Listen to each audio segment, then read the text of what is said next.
Hello. Hello, testing 1 2 3. Hello, hello. Hey, what's good? It's been a long time.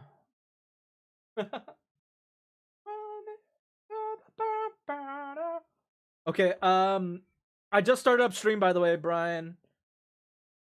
Alright, for sure. They can hear you, by the way, just to let you know. Okay. Woo! Send me the video. Did you find it?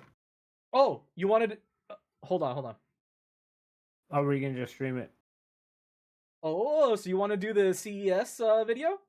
I found a YouTube one that's like highlights. Oh, it's up to you. You want to do highlights or you want to do something else? Ooh. Hello. Oh yeah, God, I'm so fucking exhausted from the gym right now. Hello everybody. Welcome to another day of streams. This is probably gonna be a short one, just a heads up. Brian is probably jumping off sometime around probably 10:30ish. I don't know if he wants to play any games or anything like that, but I might jump on to a couple games afterwards. But we'll see. We'll see. It kind of depends on how tired I am by the end of 11 or 12, because I'm not trying to pull an all-nighter. I got work tomorrow. I will try to be on earlier tomorrow though. Maybe I might take the day off of the gym in case Brian wants to play some games, because we do have a new You better go to the game. gym, you pudgy ass. I have, dude. I took 3 weeks off. But funny enough, in those 3 weeks I actually dropped in weight. I think I lost 5 pounds. But it could also be muscle that I lost. Not too sure. But my goal is to try to incorporate some cardio into my routine again. I want to try and get back to that 5-minute mile run. So little by little, we'll see. We'll see. I still have to do my New Year's resolutions too. Until I have spoken them into existence, technically, they don't count, right? Technically, they don't count. But yes, we'll probably do that after Brian jumps off, because he does not give a fuck about New Year's resolutions. Okay, so you want me to send you the link, or do you want me to just stream it? Either one. I can stream it. That should be easy. Give me a second. Right. I'm gonna do a window capture for it. Let me turn off game capture.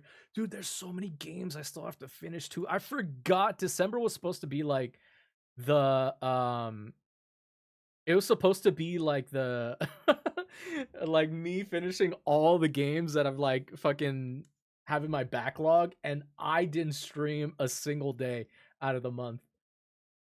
I need to get caught up. Right. I think yeah, this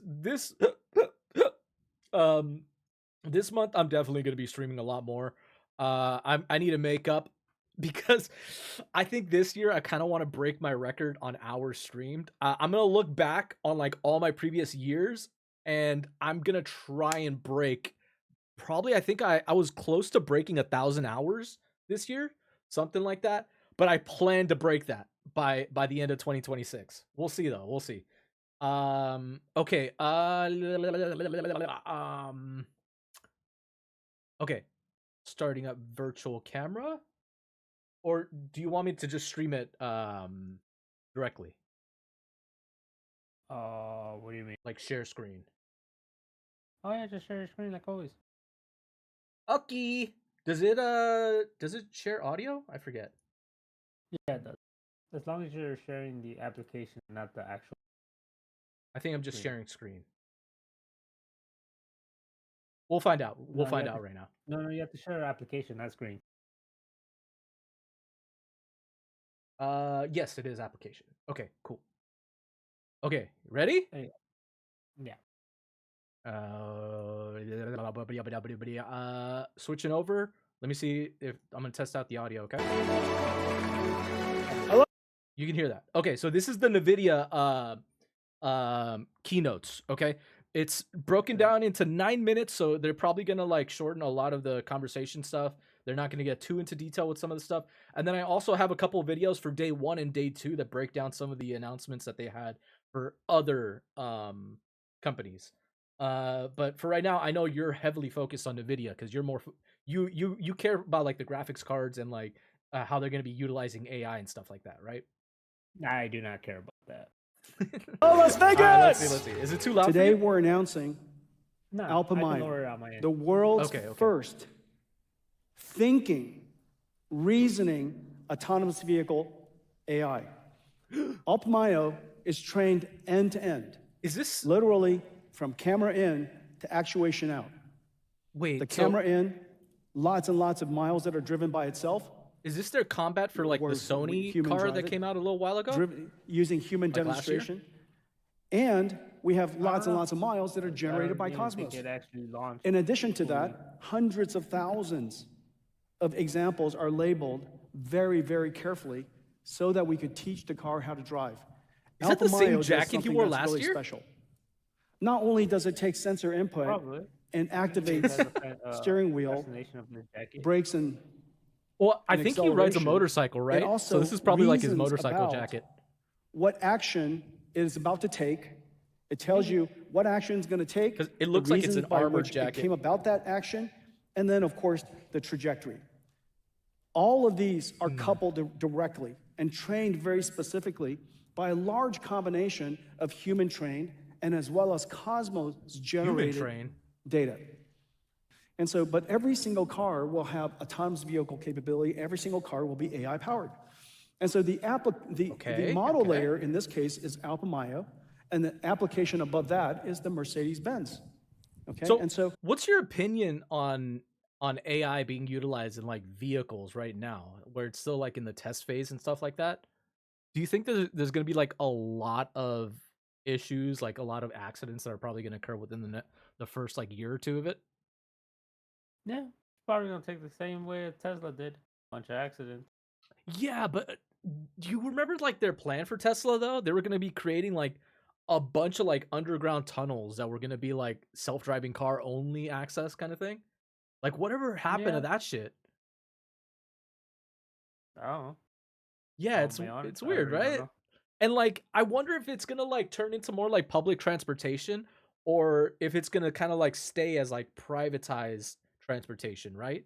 Obviously they'll have probably like luxury cars and stuff like that where you can like be like private escort vehicles and stuff, but like I think a majority of it's going to be kind of like Uber, right? Where they're going to pick up like multiple people in a car and it's going to be like a minibus almost.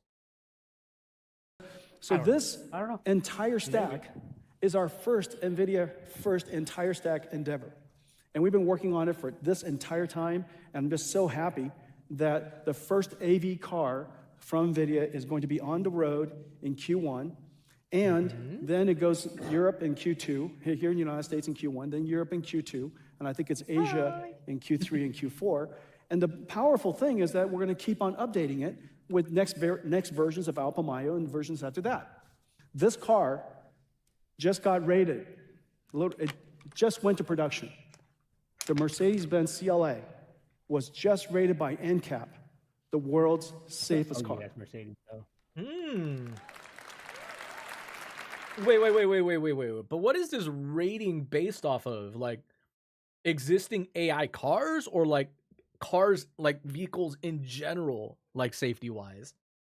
It is the only system that I I'm not know gonna lie, half that of has this shit I'm barely listening to. What's up? I said half of this shit I'm barely listening to. It's 9 minutes. Hang in there. It's 9 minutes, Brian. every single Actually, line of less. code, the chip, the system, every line of code, safety certified. I'll do The you a entire solid. model system is based on sensors are diverse and redundant, and so is 1.25. the self-driving car stack. The Alpamayo stack is trained end to end I think that may and be has even worse incredible to skills. understand Not it. fast enough. However, Hold on. 1.5. Nobody knows until you drive it forever that it's going to be perfectly safe. And so the way we guardrail that is with another software stack, Still an entire not AV enough. stack underneath. That entire AV stack is built to be fully traceable. And it's taken us 1.75. some 5 years to build that, some 6, 7 years actually, to build that second stack. These two software stacks are mirroring each other, and then we have a policy and safety evaluator to decide, is this something that I'm very confident and can reason about driving very safely? If so, I'm going to have Alpamayo do Oh it. my God, If it's why a is this so circumstance that I'm much not very easier to confident in, focus and the safety policy evaluator decide that we're going to go back to a simpler, safer guardrail system, then it goes back to the classical AV step, where the only car in the world with handle safety stacks two. running, and all safety systems should have diversity and redundancy. Hurry up. I got a lot of stuff to cover. Come on, hurry. Wait, is this old?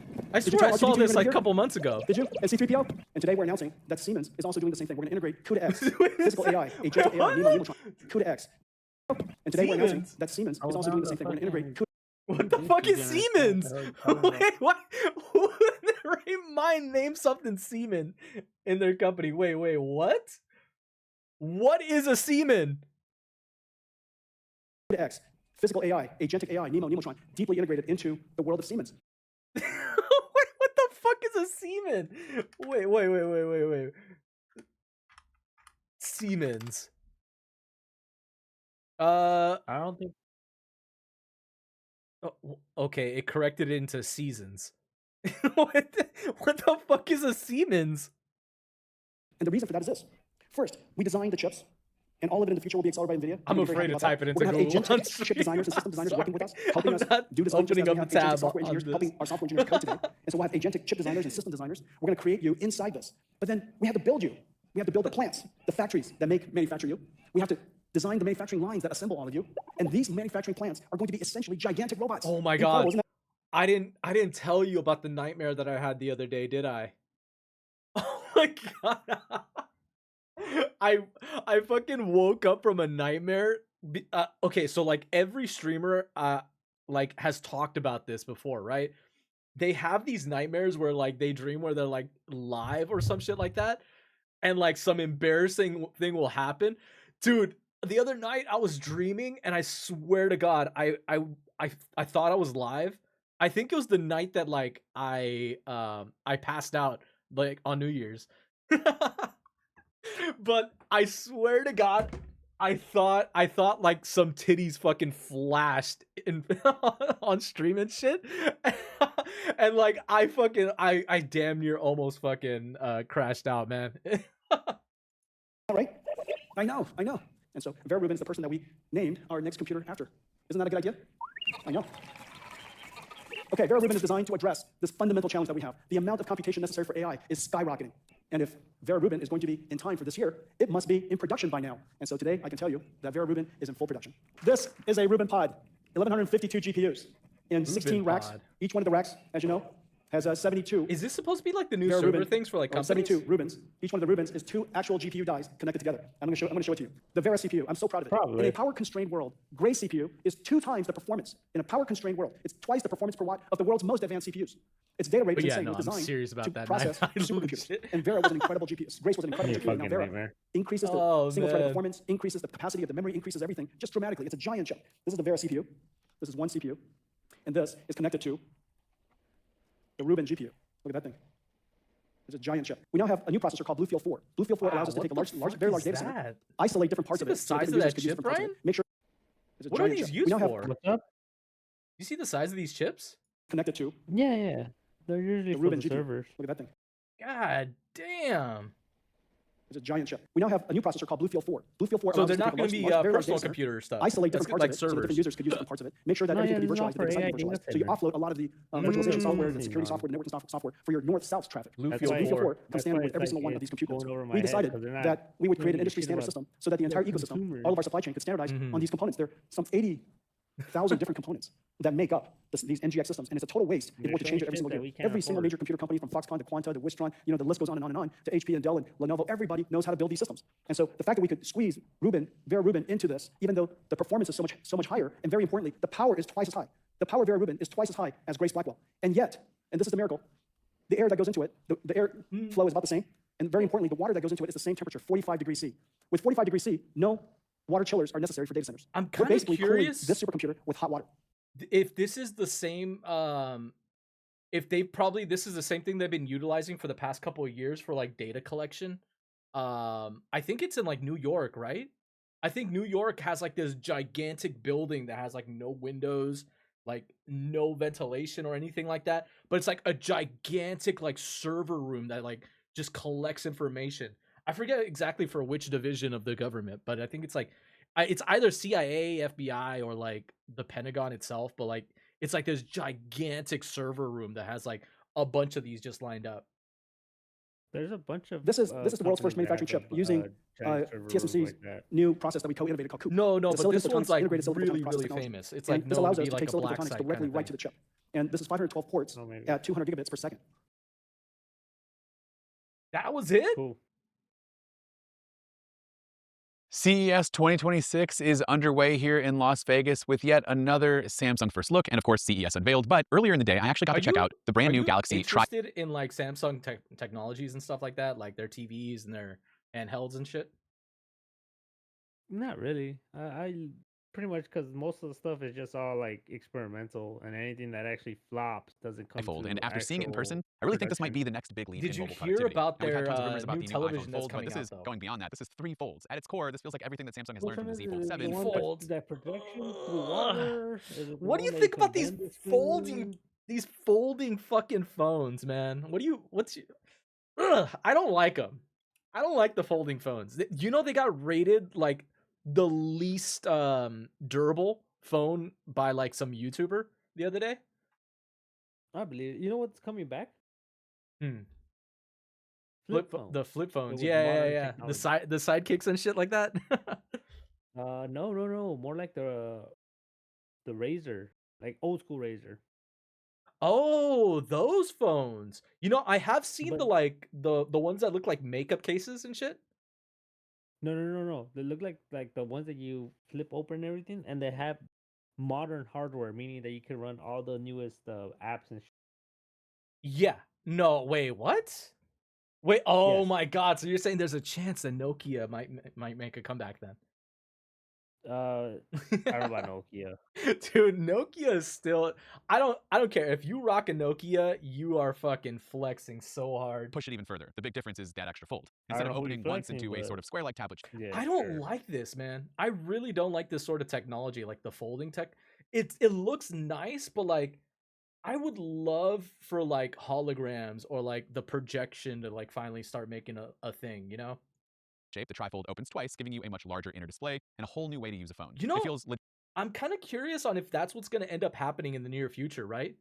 If like there'll be like watches that you wear and like whenever you want to like access the UI or interface, like this giant like little glass slate comes up and then just projects onto it like in front of you and shit. I wonder if that's what's going to like happen in the future. legit like an iPad style device here with this extra folded form factor. Now, when it's closed, you still have a It's pretty not normal sized cover technically screen that works like a hologram, but regular like smartphone. But it's then once you probably unfold it, the you're looking at a roughly closer, more 10-inch display. realistic version. That extra real estate is huge. It makes a big difference for things like multitasking. You can comfortably run multiple apps side by side. I got a video, I've got email, I've got the web, drag and drop content between them, and then you can really treat this This like a is mini going to be workstation. better And then in Dex for mode, it honestly starts media to feel more like an content. iPad style experience with that whole new iOS 26 level of multitasking. So apps have way more room to breathe. Everything's just not cramped at all. You've got notes and email and spreadsheets. Just makes it It feel almost like you're using a laptop at one it point. You're almost rearranging different kind of windows and putting feels them all like throughout the screen at the your phone leisure. It's division just is an trying awesome to like experience. Now, compete specs-wise, the with inner display is a iPads large and dynamic shit like AMOLED that. panel with a high refresh rate, paired with a really flagship Snapdragon Wait, chip, what? plenty of RAM, and lots of They're storage. trying to It's compete clearly built to handle the heavy with multitasking other that you need handhelds like without slowing you down. iPads And then and if you want to take pictures with it, you're not getting a compromise here. the Samsung's giving you Samsung the full system that's found on Galaxy the Z Fold tabs. 7, so you still get that very strong main That is sensor, the ultra-wide, and fucking telephoto it's lenses. What really Samsung. impressed me is that despite how massive this Yeah, thing feels yeah. when it's fully open, it still folds But down into like something only a that's bit the thicker than thing. my iPhone 17 Pro. Why get a folding phone, right? For more real estate screen access, right? When you already have a Galaxy Tab. Oh, it's chunky, sure, but it's still pocketable, which is kind of wild It's just considering for the people what this that can don't turn want to into. carry If two Samsung ends up devices. That's the only thing. That is the one thing. Portability is probably the one thing that I would say is the positive for this, right? Because carrying around a fucking Galaxy Tab or like an iPad is fucking annoying as fuck. I will say that. Yeah. I will I'm gonna say be that. honest. The only reason I will ever get that phone right there is if I fly, if I'm a frequent flyer, because that makes sense. I will watch movies up the ass on it. Interesting. So you think they're like catering to like a very specific kind of consumer then? No, Wow. they're trying to make it. They're trying to make it mainstream, but it's kind of stupid when you pull that thing out. It's like it feels like you remember back in the 90s they had the what did they call those? The fucking the it started with the P. It was like Fuck, I forgot what they were called, but they were like little Pager? personalized. No. It was after that. It was like you can like use the calculator on it, and you can like write on it too for like you can write notes and shit. A lot of secretaries had it back in the day. Like like fuck, what was the name of it? It was like pedontic or like fuck, man. I'm blanking Oh, so I was hard thinking on about. it. I thought you were Y- talking about BlackBerry, but I'm like, dude, that shit like 2000. No, it was before the 2000. BlackBerry. The BlackBerry actually destroyed that what I'm talking about. Right? Because before they were trying to create like its own kind of like technology with it, and then the BlackBerry came out and completely wiped it out. Fuck, you don't remember what it was called? Let's see, 90s handheld how would I notepad, I'm guessing? Notepad? Oh, oh my god, this is it. Hold on. Oh my god, it's on fucking r/nostalgia. What the fuck is the name of this though? What is the name of this? Oh, it was an electronic organizer. The wizard, it's Williard. No, what the fuck is this? Oh, I know exactly what you're talking about. You But that know what wasn't I'm in the talking 90s. about. That That shit dude, wasn't like 80s early and 2000s. 90s. No, it's 80s and 90s, man. What's the name of digital personalized something? Oh my god, they had a name for these. Casio organizers. It wasn't organizer. It was something else. I can't remember what the fuck it was though. Digital diaries? It was not a digital diary. What the fuck are these guys? They are what? Nah. I guess organizer is probably the closest thing. Digital organizer. But yeah, because of those, they ended up like going out of style, right? Because Blackberries came out and basically essentially did all that this thing could do, plus be a phone. Yeah, but the thing about this thing right here is you don't need to unfold it to use it. You could just use it from the front screen. Yeah. This thing, man. Oh, I Fucking remember that. yeah, you remember these, right? Yeah. Okay. Dude, I'm not the only one. I had one of these as a kid. I remember my parents got it from one of their clients because they were just like throwing it away. Dude, fucking rich people just throw shit away like crazy, man. Great. Oh yeah, because they don't need it. Best way to get Nailing the rid of software and stuff is durability giving it long away. term, the Galaxy Trifold feels less like a phone experiment and more like a true phone plus tablet I replacement. mean, And it was a great way to kick off CES. Now, keeping we the Samsung train weren't that rolling here on great day one, we back typically then. have the I annual think first we're look where way you get to better see all off the stuff that's going to now, be but coming like throughout back 2026. And I when will say we a lot of what before Samsung we offered like this year are some iterative updates on all of the great new remade the tech advancements house that and we our saw property last year. like The actually main went theme up this in year was the value. companion to AI living, so a heavy emphasis on AI wasn't support it for its wasn't products across the so board. The new forgiving. Vision AI companion is a big part of this, and it uses AI technology to work alongside users as a full entertainment companion to enhance viewing, dining, and mood, and anywhere in your home. With it, All right, users can receive Tony, guidance on what to pull watch, up this what to eat, what video music to because listen I'm to, curious on enhancing the this one. overall TV experience in a way that extends far beyond Send simple it on viewing. Discord. You can see here in some of these examples just how helpful it can be when you have that burning desire to ask a question that's just eating away at you. Maybe you want to pull out your other phone. Instead of jumping to the small second screen, you can just use your big TV, no more distractions, and get all the answers that you need right there. It Oh, also allows so users to find recipes TVs are for gonna meals start they see on utilizing TV by simply asking. AI? Oh, I don't They've like already this. have.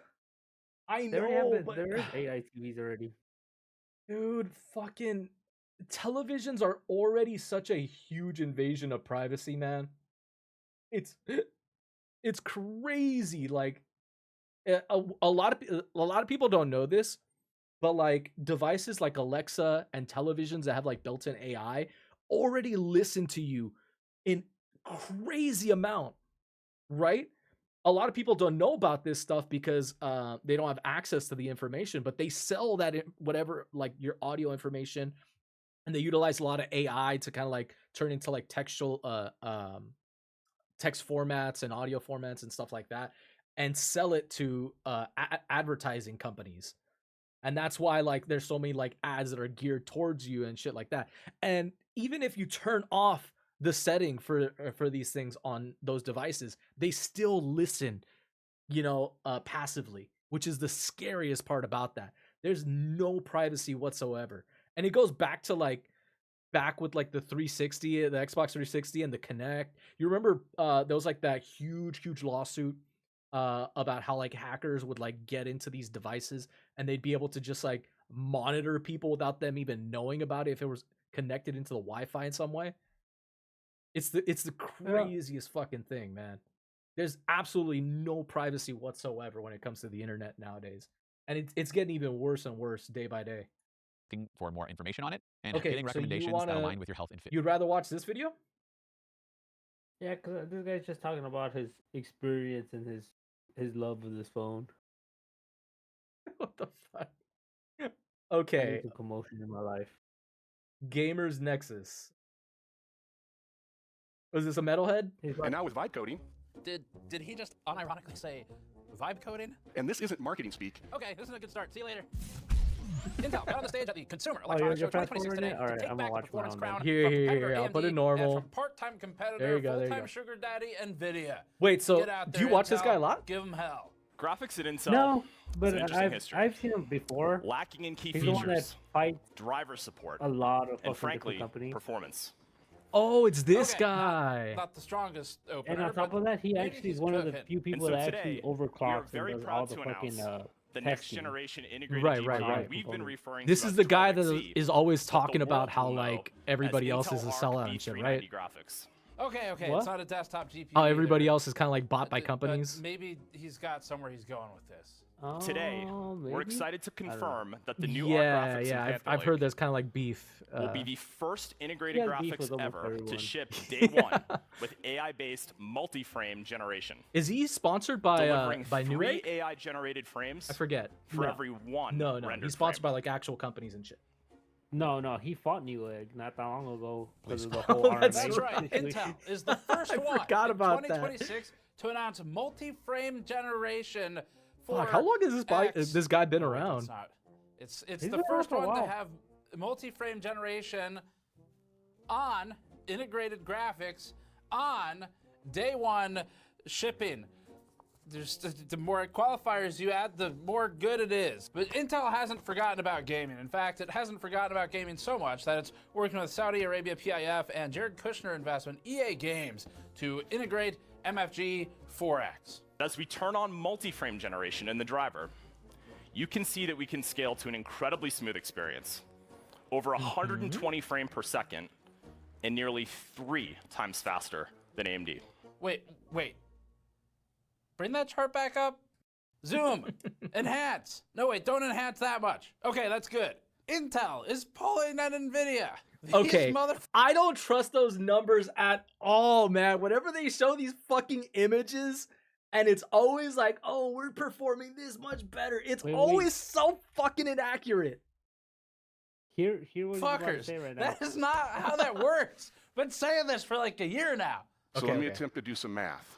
Intel is putting 2 types of frame generation on the same chart and pretending that it means fucking anything. This is exactly what NVIDIA did last year, and it's just as bad now when Intel does it as when NVIDIA did it last time. We might as well just type in a frame rate number into a calculator and then hit X and It's then hit some fucking other true. number to make that bigger than the number that went in when we typed it in the first time. This is not how benchmarks work, and it also completely ignores the fact that image quality isn't even the same. It is not comparable to randomly multiply Oh the my god. This reminds me of the conversation we had about 4K like a couple months ago. Dude, okay, that was, okay. like a couple years ago. Enough pausing. actual Was that frame years rate ago? by some Fuck, number. We got into to then such get a an heated output fucking and put it on a argument chart about next that. to another number, multiplied by a different multiplier with a different image at the end of it. You are I comparing. remember we two held a grudge different for like a looking whole games. month. The point is, it's not comparable. I mean, at this point, they might as well be running like a 1080 Ti at 40 FPS. Put that on the charts too, and then That shit run was lossless funny, though. scaling 20x for $7, and you get 800 FPS, and now it's the best one, right? That's how we're comparing it. We're just gonna multiply stuff at random, completely arbitrarily, ignore all other factors. We might as well just do that. But there's good news. You can still save this Intel. You can still save the keynote. Give us something. Give us anything, like a handheld gaming device. So today, we're excited to share with you that we'll be launching an entire handheld gaming platform with Panther Lake. And we'll have more news to share on that from our hardware and software partners partners later this year. I hope you stay tuned. Thank you so much. Is that Wait, that was it? Was that the whole announcement? So now let's turn our attention to AI. No! We brought you this video with our brand new limited edition. Wait, is he against Disappointment AI Toward or is he PC for t-shirt AI? On store.gamersnexus.net, No one's happy recapping about all of the AI. worst hardware events in 2025 and Wait, one what is banned your take on Tornado AI, style Tony? shirt on the back. The I thought you were Ford against vendors. it. Throwback to I'm against it in the creative fields. When it comes as a tool to be utilized for processing data or making things more efficient, I have a different opinion. Yeah, our no, most my whole prized thing is time that of the year. AI is that I'm for AI, don't get me wrong, but right now I am not for fucking everything as in consumers being based off of AI. As in everything is being diverted to AI. All our resources, graphics card, RAM, SSDs, everything is going towards it instead of the actual consumer. I think it's kind of that people, or should I say the companies, don't have a choice, because They I have a think choice. a lot of their competitors are leaning in that direction, specifically like China. Japan is already heading that way with like its technologies. Europe, I think, is still kind of like on the catch up when it comes to this kind of stuff. But yeah, they're like biggest competitors essentially are like China and Japan when it comes to like leading technologies. And it seems like they're putting AI into anything and everything that they can. And the more things that utilizes AI for like processing, having multiple AIs lessens a lot of the processing power. I'm You're not able gonna to have run to things a lot stop you quicker. right there, Tony, because you're giving out falselyhood. Falsely. Japan has nothing. Yeah, Japan has nothing to do with that. China What do you mean? does. China's a big China, one. manufacturing China is on the fucking rise for sure. They still have Do you, a stranglehold on no, do you manufacturing for understand sure. who's the one that controls all of the shit that goes from? Yes, which is one of the main reasons why America is trying to get a foothold into like different countries for its gold resources. Yes, It's I'm war very for well aware of that stuff. Yes, because yeah, but America's hoarding resources at the moment. That's why they like back in 2010, was it 2008, 2007, fucking Bush started hoarding oil in like mountains and shit. Yeah, the resource hoarding has been a thing for many, many years. They know that yeah, but eventually this shit's gonna run I'm out. not talking about hoarding. I'm talking about they're actually focusing more. Actually, like for instance, the whole thing with fuck, what was that? Micron. Mm. Mm, mm, mm, mm, mm, mm, mm, mm. Okay, so you don't know about it. Never mind. Continue on. All right, all right. the Intel CEO and man who was running Cadence at the time. What and is was this Micron convicted shit, of though? unlawfully exporting chip design If you don't know, tools, Tony, it's Lip not funny. Bhutan. And he said the quiet Anything part out important that I loud. should know? This announcement will It's one of the biggest representing things in the world, the but next if you don't know about it, don't worry evolution about it, of the dude. It's to PC. protect people. I Don't haven't worry, heard Lip that Bhu. much. I've kind of Everyone fallen here behind a little already bit. resents the next Uh, evolution. Dude, this been I going will on say forever I for a am while. I am planning on building a new PC this year, so I do have to get caught Good up luck on on this that, again. dude. Good I luck. know, I know. Wait, is there still RAM shortage? You can blame Micron because of that. Fuck. Okay, so that's all linked up. Okay. Of the Fuck, PC. man. But he started the keynote with some good news, which is that technically Intel has fulfilled its Yeah, legal I need to get caught up on all obligations. this news. I'm pleased to It's share been a that cool minute. we have Dude, that delivered news has been out for a our while. commitment on shipping our first 18A products by the end of 2025. That's right. Checkmate, investor lawyers. Intel started CES 2026 with fresh news from 2025, which is not at all related to its plans to probably beg the government for more money this year. Now, Intel's keynote mostly involved the usual executive circle jerk, where they call all of their friend executives onto the stage and talk about how great they are and how much they love their partnership. Where the revolving door of suits comes through the stage at the Consumer Electronics Show to talk about their B2B partnerships. Now, this did yield some actual news. No wonder they technically. fucking- For example, it This guy. re-announced its Panther Lake laptops that it announced last year. He's like the now, with a fucking detailed spec Ricky sheet. Gervais of Technically, the it also fucking said tech it has industry. handheld for like 5 seconds, and it also has a new Arc GPU for laptops, but not for desktops. There's no B770 at the show, no discrete desktop GPU, no desktop CPUs. why you gotta But ruin it? That's what I was that's what I was maybe waiting Intel for. has a one more thing moment at the last minute of the trade show where reserved off stage somewhere, they've got a B770 hidden, just waiting for the talking heads to pause and grab it to get thunderous applause from the audience, right? For those of you in person, hang tight. I have another. Do I have it up here? Oh, I don't have it up here. Okay, look, but he What is did it? kind of like lead us on there, so you can't really blame me for having the hope the Consumer Electronics Show would have consumer news. Anyway, they said some other stuff that we can talk about. For example, they did announce that there was a whole lot of AI.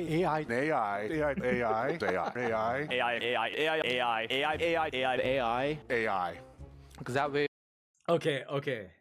I know people are fucking hating on AI, but they have to realize how much money, like, people are going to lose so many jobs. People are going to lose so many jobs in the tech industry, and it's going to create such a destabilization of the economy of like companies because it's so weird to think about this, but they're not going to be able to compete without AI at all. AI is going to make things so affordable for these startup companies. It's going to make it so affordable, but it's going to create such a fucking problem for finding jobs within the industry also. And like a company that like hires 20 people is not going to be able to compete against somebody that hires like 2 or 3 people that's utilizing AI. Like, do the fucking numbers, man. They're not going to be able to compete in any way. Their costs are going to be so vastly different in every way. users can really trust the product and use and have privacy guarantees. So, But there is something else Privacy useful that came out of this, which is that Intel said the Damn other quiet loud. part out loud. That's right. It's Intel a very competitive admitted that thing, AI a competitive isn't about market. advancing technology or innovation or doing good things for people or humanity or advancing consumer functions. But that still on doesn't change my computing opinion that devices in AI any way. should No, stay out of the creative instead, fields. the reason is investment. And we're taking the No. same approach If on the you're edge as we do treating with the AI, AIPC. dude. Establish a large footprint That's the sad part. of Yeah. leadership hardware. If you're okay with AI, you gotta be okay with everything in AI. That's the problem right Hey, now. did you hear about the AI Where? made a that light activates novel? investments in applications by our software A light partners. novel You fucking got to keep movie? the No, circular okay, flow okay. of money. That's bullshit, Brian. That's bullshit. Okay, an AI cannot create anything out of nothing, right? It is utilizing a digital library. It's utilizing something that already exists, and it's copy pasting, and it's pretty much just rearranging it in a way that makes it look original. It is not Hey, making say- anything hey. original. It is Say not, what and you want, dude. it's the same with the This fucking- images so as well. Someone utilized it, had AI make a story, send it in, won People's Choice and the actual company, and they got an anime. What's the name of it? What's the name announced of for it? it? But once they found out it was AI, they pulled everything. AI wins short story I think it's a light novel. contest. Stories have one. It was a light novel. It was a light novel in Japan. Oh, is this why like all the anime studios started doing in-person fucking interviews so that they can know that like you're actually drawing the images and shit?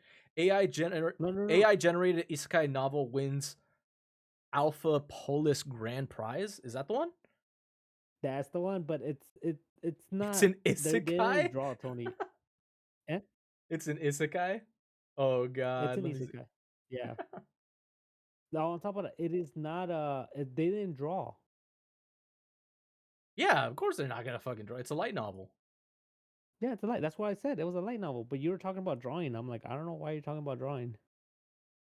Well, creative fields applies to writing as well. But see, No, I the know. difference is are you using AI to write your entire piece, or are you using AI to check for grammatical errors? Right? It's in the usage of how you're utilizing AI. It's are you checking to make sure that you wrote a complete sentence, or it's essentially getting rid of a publisher, because that's like the No, job of a read what it, publisher to read the read top, sometimes and like read check for all those errors. read the first line, Tony. It generated that shit, created it all on its own. You just probably gave it It the says premise. AI generated isekai novel wins Alphapolis grand Whatever it prize, is. but publication canceled. What does this mean for LN, isekai, and AI assisted writing going forward? It's not AI assisted. This was AI generated. Yeah. AI assisted again is a completely different usage. Yeah, if it only assists 90%, you did 10% of the work. I say it's first. People. TLDR, AI gendered, AI gend girls isekai story wins Alphapolis gold award. Site later bans full AI works. Brainstorming and editing help. Okay. Winners LN and manga serialization canceled, possibly due to AI use. So yeah, yeah, pretty much exactly what I thought it was going to end up being. Circularly flowing. Intel's actual news, sort of, is primarily about Panther Lake. Again, the Panther Lake SoCs or CPUs are what it announced in late 2025, and Intel focused on its Core Ultra 3 series of SoCs, which it says that nobody buys. We've also consolidated all the showcase? IOs onto a single chip. This was a Like big ask year, by our right? customers' design teams I don't because they care. want to take Series 3 and expand its capabilities and its market coverage. Why do I want to look at old ass But tech? people don't buy SoCs, and we know that. Actually kind of true. At least Intel gave I more don't know. specs I'm detail hoping this every time than it year. did Every year, I hope that like they're gonna come out and they're gonna like actually do something like a little different, right? One can hope. It just takes 1 year for a company to change completely into the positive, you know? But yes, I do agree with you that like right now, as of the past couple of years, Apple has been utilizing kind of just like a lot of old tech, or like they just been cycling through the stuff that like gets The last announced couple years, dude, it's been a decade. since Steve Jobs. Yes, since Steve. previously. We can go over that. I'm desperate for anything here. Panther Lake mobile devices will begin shipping on January 27th, with the handheld gaming systems coming later in the year. As a reminder, Ooh, the Intel changed its naming B70. scheme to be less confusing These are all recently, which is fucking why they've shit announced the graphics Intel cards. Core Ultra Don't X9 need 388H, Dude, the only Ultra Non 16? X9 386H, No. the Ultra X7 368H, Wait, what? the Non X7 366H, 16 total cores and threads. and other easy to remember names like the Core Ultra 5 Why is 16 the golden number now? Intel Arc It used to be B390 like ships 32 or alongside 34, these, right? and the B390 isn't a discrete No, desktop it's GPU in the 324. Intel Battlemage series, but a mobile part. Total core count, mixing core types, is 16 for the X9 388H with a 5.1 gigahertz max You advertised understand why P-core these are boost so low, frequency, right? 18 megabytes of cache, and Because then it's more 12 processing XE power cores now for the that they're able to B390 GPU solution. Max do it in advertised 16 GPU now. boost is 2500 megahertz. No, Maximum they're turbo is fucking listed at laptop 65 GPUs. watts and 80 watts. The 386H gets rid of the Oh, there's B390 16 on and just uses laptops? Intel graphics, Oh, that's a as they little call it, different. at 4 XE cores, while retaining CPU core count at 16, but with a Oh, reduction okay. clock of 200 megahertz. The other CPUs are variations on this, with no decipherable rhyme or reason to the names for the average Best Buy shopper. The good news is that they're just prepping for the future. Would you when ever there build won't a be laptop, average Brian? Best Buy shoppers? No. Because people You shouldn't don't buy want to, computers huh? at Best Buy. No, This it's is- not cost this is- efficient. Doesn't But make for other sense. reasons, which is that you won't be able to buy. It's not very The customizable 7 and either, the huh? 9 don't differentiate No, GPU it's model or customizable, core it's count, not so cost these names efficient. make sense. Some models have an Intel You know, it's cheaper to B370 just model buy those, GPU, which R3 moves to kits. 10 XE cores and 2400 megahertz from 12 and just build a 2500 laptop megahertz on the utilizing those, B390. no? The B390 also has 16 megabytes of L2 cache and 96 XMX engines. Just create a Intel little, showed its B390 with 388H benchmark. Okay, you don't need a full laptop, Brian. fine. You just need those little R3 kits and build like a portable flash drive that literally you can just carry like a laptop with you, plug it into like any television, and literally turns it into like an entire computer. Works at 45 watts against its own prior. There's actually a couple Yeah. YouTube videos that I can RX140T send at you, 45 watts, so that I've ISO seen people power, do that. and a well, first-party you can build benchmark a chart. desktop, Obviously, these so need maybe independent that's probably gonna validation, carry but everywhere at Intel that claims point. that its new solution is 76% faster on average. But The less benchmark is portable, running at 1080p definitely, high, and a lot with more 2x noticeable for sure. upscaling, which needlessly Yeah, but muddies it's the more powerful. comparison. Unfortunately, Well, this and chart it's like is not of limited R3 anymore, usefulness. right? They're up Intel to is like also claiming up to R7 or 27 like hours battery R6 or life, something. with the footnote defined as, quote, Yeah, but it's a Netflix Raspberry streaming with Pi. an You X9 can't- 388H, it's too much. end You quote, can't in compare the that to an idea actual pad. They were desktop. running Netflix at 1080p. This claim obviously depends on the battery and the rest of the laptop. Intel also briefly re-talked about XeSS3 again, this time calling the upscaling solution, quote, modern rendering, end quote, which seems like a stretch, but I guess seems about in line with the direction we're going with NVIDIA, where they're referring to rendering graphics in video games as effectively legacy at this point, unless you're using some kind of upscaler and multi-frame generation. Intel took the opportunity to talk about its ribbon-fed and PowerVia technologies, which are actual technologies that are actually Yes. interesting, for about 27 seconds in the 1 hour long keynote. And these are Panther Lake, something they've mentioned a few times already, but we want to talk about technology and things that do cool stuff, so we're going to do that, even though technically they announced these a little bit ago, but we have some stuff that we can maybe bring you up to speed on in case you want to remember why anyone cares. RibbonFET is gate-all-around technology, transistor technology, that provided our architects a way to precisely control electrical current, critical for performance and energy efficiency. Backside that's power good. delivery That's via good. PowerVia enhances power flow and signal delivery. What's this mean? It enables Intel to deliver up to 15% better performance per watt with more than 30% better chip density.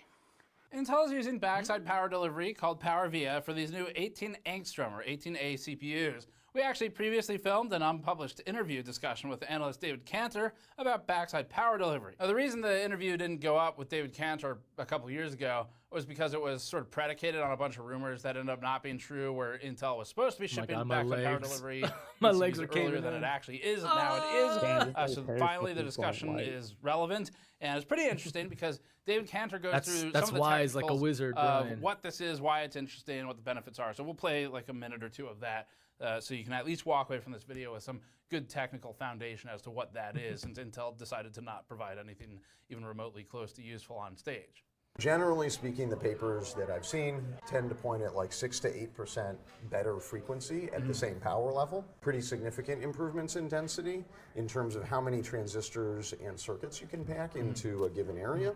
And then also better voltage droop at the system level. Everyone in the community, overclockers, they understand, right? Voltage droop. Bad. Yeah, very bad, very bad. Right, and so if you Okay. Can you explain to me, Brian, what is the benefit of overclocking? Right? It does. How does it benefit gaming? How like I understand why it would benefit like something like editing or like lessening the processing that like editing needs, but like how does it affect gaming necessarily? Because I feel like there's a cap that every game reaches, right? And like overclocking is just kind of useless after that. Well, it depends on your hardware. Like, if you're Right. overclocking and your fucking bottleneck is your fucking, let's just say, No, your we're not talking about processor, then you that. can We're give it not a talking little about the bit more processor. juice. We're talking about the games also, right? For most No, general yes, games or most games as that in, people play, there's a you cap can that is you understand you can overclock on two multiple items. You can overclock your RAM, you can overclock your GPU, you can overclock your processor. right. It usually you overclock the thing that's holding you back, so you can get a little bit more out of, a little bit more performance out of it. Right. But that's if you're like reaching its max potential playing something, right? There's no Yes. game that pushes something to the max in that way. And if it did, it would pretty much burn out a majority of the like people's computers, like fucking Gears of War did a couple of years ago. When it fucking burned out people's GPUs. Do you remember I that didn't know shit? about that. Yeah, Not for it was not for like Gears of War Gears of War. 5. Yeah, yeah. It literally was so. It was one of the first games that they tried to like push frame rates. Because I think it was the 30 series that just came out. So people with with anything less than like a 30 series trying to push it to like 4K literally burnt out like all their fucking GPUs. No, that was a different game. No, it was Gears of War. I remember very vividly. Here, I'll look it up while we're watching this. Hold on. If you can improve that in the silicon, then that's really nice because you're sort of helping the system be better and maybe placing less stress on your VRMs or other parts of the power delivery. To baseline, let's talk about how power and data get into the chip, right? Sure. We've got our package bumps, and then modern chip might have 15 layers of metal before you get to the transistors. And those levels of metal are used to deliver power, right, through 15 layers. And some of those layers are primarily for power, some are primarily for data. And one of the fundamental tensions is power and data want different things, right?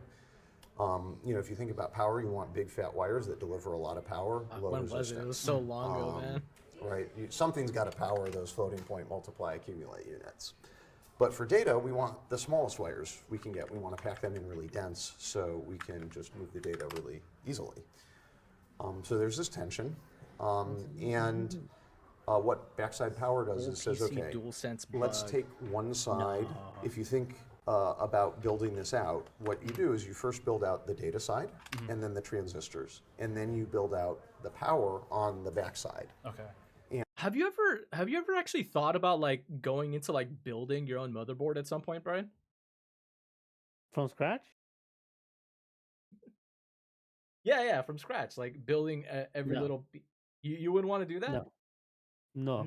It sounds interesting to me, honestly. And so You have no idea that how means much that you you now fucking have be going dedicated into. metal layers for data, dedicated metal You have layers no idea how for much power, you're gonna go into. and the power delivery Oh, actually yeah, becomes I a lot know. shorter. I So actually I you took might a few be classes using back in on middle the school, order of but it was very like 3 fundamental to like 4 shit for power like building layers old PCs. between the package bumps and the transistors. It's actually a much easier way to deliver power on top of getting to use the specific metallurgy you want, the specific aspect ratios you want, the specific dielectrics you want for power and data separately. So a short version is that the end result is better power efficiency, and you might even be able to bump the clocks, as we're seeing here in some of the studies with power via backside power delivery as a result of this. It's still new technology as far as being deployed into actual use, but Intel has been talking about it for a long time, like years at this point. Manufacturing for backside power delivery is the hard part. That's why it's taking them so long. It's more complicated, and it requires flipping the wafer and grinding it, effectively sending it Flipping the through additional wafer. manufacturing steps, which can also affect That's such yield. a good saying. First you build the transistors, and then you're going to build out the data wires. Okay, I'm gonna you're done flip with my that. wafer later. And then you flip the wafer over, you grind off the backside to get very, very close to the transistors, and then you start dropping in the power wires. And that's kind of why you call it backside. So is that grinding off like a silicon oxide layer or something, or is It's there... just the silicon wafer. Okay. Standard silicon wafer is relative to a transistor pretty thick. You're grinding through microns Got of it. silicon. Okay. So that's about it for Intel's news.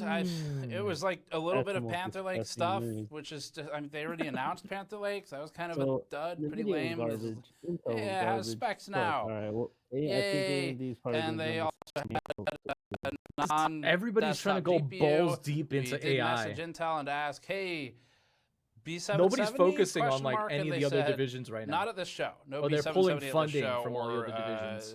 also, just to be fair, they didn't. I'm I telling feel you, I they're feel once like focusing all their when everything starts to their like resources towards AI. stabilize, like when the funding starts to stabilize a bit more, or maybe they'll like pull money away from AI at some point, then we'll see like improvements to tech. But it's gonna be a cool wait for all that.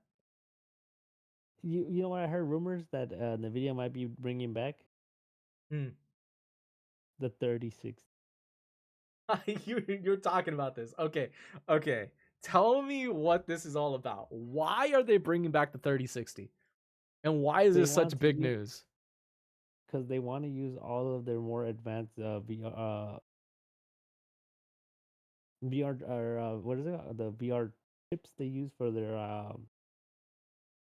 or the RAM chips they use for their newer components, and want to bring like give everyone else the older tech, almost like the older chips. So Oh, they're so this is like when the 30 series came out, and they pretty much they upped they started like really upping the 2080 Ti, I think it was 2060 Ti, one of those. no, the 3060 is pretty. It's like a decent graphics card, but it's nothing great. It's just the Mm-hmm. thing is, it doesn't require that much like That's the one that came out later after the 30 series dropped, right? The one that you got your hands no, on. the 3060s came out. I think it came out the same time as like the 3070. Really? I thought it was like a little bit afterwards. No, because the 3090 was first launched, then the 3080, and then it went like 70 and 60 together, and then the Mm. 3050 afterwards. Yeah, yeah, because I think the 3060 was the last of it to come out. Or was that the 3040? 3050. The 3050. 3050. Yeah, yeah, yeah, yeah. Because that's the one But that no, you the ended up reason why building that people are like selling budget things is it PC. doesn't. Yeah, it doesn't require the new components, so they can utilize all the newer components towards the AI Yeah. uh, division, and they're just give fucking, I guess, the consumer leftover fucking tech. True. Fuck, man. You wouldn't want to build like a supercomputer, Brian? If I had the money, Imagine. I probably would have had Imagine it the by now. memes we could make with a supercomputer. You can make memes with your computer. No shit. It's fuck. Yeah. Okay, I'm not gonna sit here and fucking explain sarcasm to you, Brian. Yeah, I was like, yeah. Okay. But I was gonna say is you should have made your computer last year in the beginning. Yeah, I know. My hope is that I can utilize a lot of parts that I have in this build in the next build. Nope. I know, What are I know. you trying to utilize? I'm just trying to improve motherboard, processor, and You GPU. can't. Okay, motherboard and processor alone is fine. You can find a good processor Yeah. and a good motherboard. Okay. Your RAM is what's gonna suck. I could just utilize the RAM that I have now. I'm working off of You 64 can gigabytes. you Oh, it cannot might not utilize be compatible with the motherboard. your motherboard because are you gonna stay with Mm, DDR4? that's true. I forgot about that. Yeah, you're gonna need DDR5 RAM. Yes, you are completely right. Wait. I thought the RAM that I got was DDR5 DDR4. compatible. No, you have DDR4. Two of them Why the were DDR4. what? The other one was compatible, wasn't it? The fact that you even said that, Was it the Trident? my No, boy, hold the on. fact that you even said that you don't know anything about gaming or are Was it the G building Skills? The PCs, G Skill ones? doesn't matter what fucking branding you got. You got a DDR4 board because DDR5 didn't exist at that time. Uh Yeah, I think no, no, no, no, no. They have an upgraded version for it. The Z5 RGB DDR5. Mm-hmm. 500 bucks alone for that RAM. That's My crazy. boy, you're destroying Woo. your credibility right now because you opened your mouth and said that. Oh yeah, it's been a while, man. I haven't built a computer E- since Exactly, it's 2021. been a while. You don't have DDR5 capabilities on that board. Yeah, it's been a cool And on minute. top of that, I could have told you right off the bat, AM4 doesn't have DDR5 capabilities. Yes, that's why I'm gonna be completely building a new build. Um, fuck, this is gonna cost me a pretty penny now that I'm thinking about it. Well, it's just your RAM. Oh no, not just your RAM. Your store. Well, the one thing you could reuse is your storage. Oh yes, that is a good point. I do have two M2s. I would just have to wipe them There's clean. yeah, but they're slow. Yeah. Regardless, there's still things that I'd be able to utilize. There's still things I'd be able to utilize. Maybe your power supply. No, I need to upgrade the power supply for sure. It already gives me a couple of issues. It feels like it almost isn't pulling enough power sometimes. But I don't know if I were to like upgrade my GPU and processor, motherboard, and everything else, it just requires so much more. I think. No, wait, pretty much. If you're building the whole brand new build, you might as well get all your components then. Yes. But we'll see. Even We'll see. because I, you're gonna need a Gen 5 SSD. I don't want to go too bougie, but I also don't want to go too budget either.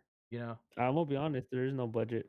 You right want to now know the there's no cheapest budget. Yeah, computer? You I want to know want the cheapest computer you can get for reliability above AM5? all. Hmm? What? You want to know the cheapest computer you can get for AM5 right now? Probably like four Building it Gs. yourself? It's probably Huh? 4 Gs. No, Hmm. 4,000. What the Yeah, fuck is I'm wrong with I'm you? I'm thinking like okay, but I'm thinking like top of the line. Okay, I know you're Why the thinking fuck? budget. You're thinking budget. Why? All right, Tony. I said starting off. Where the Oh, fuck do starting you off? go off? Okay, I Yeah, was that's a thinking like budget. I was thinking like powerful build. Okay, I was thinking like top of the line, 4,000. You're set. You're kind of future proofed a bit. But starting off, I want to say 25, maybe 2,600.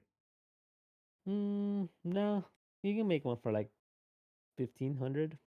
Wow, 15? No, that Starting off, it's not. It's like 4K the capable. fucking. How many frames per second? Yeah, I don't know. No. I think a more demanding PC definitely is going to cost you in the range of like 2,000 to 2,500. No, you know what? I could. Well, no, with the RAM prices, that's why I'm bringing it up. I think you probably can Yeah. get away for like $900 for like one stick of RAM. No wonder so many people were asking for RAM for Christmas. I honestly didn't know that when they said that, but now I totally get it. Oh fuck, man! I should have jumped on this a little bit earlier. Yeah, RAM and storage is going up. Next thing is GPU, since Nvidia has decided to focus more on them. Well, So they're we not going to don't be know, making man. G. We don't know what's They're gonna not going to be happen in making that like the many next GPUs. couple What's up? months. We don't know what's gonna happen in the next couple months. I'm thinking of like waiting maybe until like summer or November to like really build this PC. But if I do end up building a whole new PC, I don't know what I'm gonna do with this old one, right? I'm gonna be It honest, Tony. At this moment, if you're planning to build a whole PC, I think you're better off buying pre-built. ugh, ugh. Yeah, a pre-built sometimes just as cheap as a fucking fully built PC right now. The only reason is because the RAM prices. The RAM shortages are horrendous. Look it I up. mean, if I got a sponsor, Look it up, Tony. if I got a sponsor, Look it I up. 64 gigabytes of DDR5 RAM. I would not pay those prices for a pre-built. I'm sorry, I would not pay those prices for a pre-built. Hey, if you can fucking you ain't gonna find anything fucking cheaper to make. That is kind of At least with new true. components. If you go use components, you could probably make a cheap computer. That is actually kind of true. I think now with like how much the prices have skyrocketed, maybe they might be like same price as like a pre-built now. Hmm. I don't know. We'll see. We'll see. I'll do more research into it because right now I'm so out of the loop when it comes to the pricing or anything like tech wise. I I know. would say give me like You're not a true tech person, Tony. I fell off of it. I haven't needed to build anything in like a cool minute. That's the thing. You never been a tech person. Please, are you fucking kidding me? I have VOD evidence of when we were building our PCs, my dude. You were so far behind on everything. Don't get me started. Get me started. You're rage Okay. baiting me. You're rage baiting me. I don't have to say it, I'm dude. not I was the falling one for the that built rage my bait. computer first. God damn it. Oh, You could say all you want. I built my computer first. My computer I will was say built. now you do have a lot more knowledge No, because of man, even the years of like hold that on, you hold have on. on me building and Tony, who researching. built their first computer? Was it me or was it you? Yes, but whose PC build was far superior and way more powerful. So much more powerful that it forced you to pay for more upgrades a month later. I said like 6 months later. Yes, sir. Yes, sir. Talk your shit, Brian. Talk your shit. Yep. Oh man, what was it? It took you like 4 months to like get caught up to my computer. I was still gaming on it though. Oh man, and because of that lesson, you learned budget isn't always the best. Budget is not always the best to go. At least for your own personal builds. The fuck you talking about? My computers are all the budgets of kings. Nah. The ones you sell, yeah, but your own personal No. builds, you My dip own in. personal dude, I'm rocking a B5 a B580. I will say you have With the- extraordinary luck. I don't know what it is about you and like you will like go onto a site a very specific day of the week and you will find these like deals on shit that like I've never fucking seen before. What was that one that you got a couple years ago from Micro Center that was like a motherboard plus a processor for like $400 or like $200, some shit like that? Oh yeah, dude. I remember when I What got an- Henry's Oh my fucking computer. god, dude, Henry's computer too. You came up on some of the most extraordinary fucking deals. And I don't know if it's Dude. just like because you keep an eye on these things for a long period of time, but like it always astounds me the amount of luck you have when it comes to finding deals, even with cars.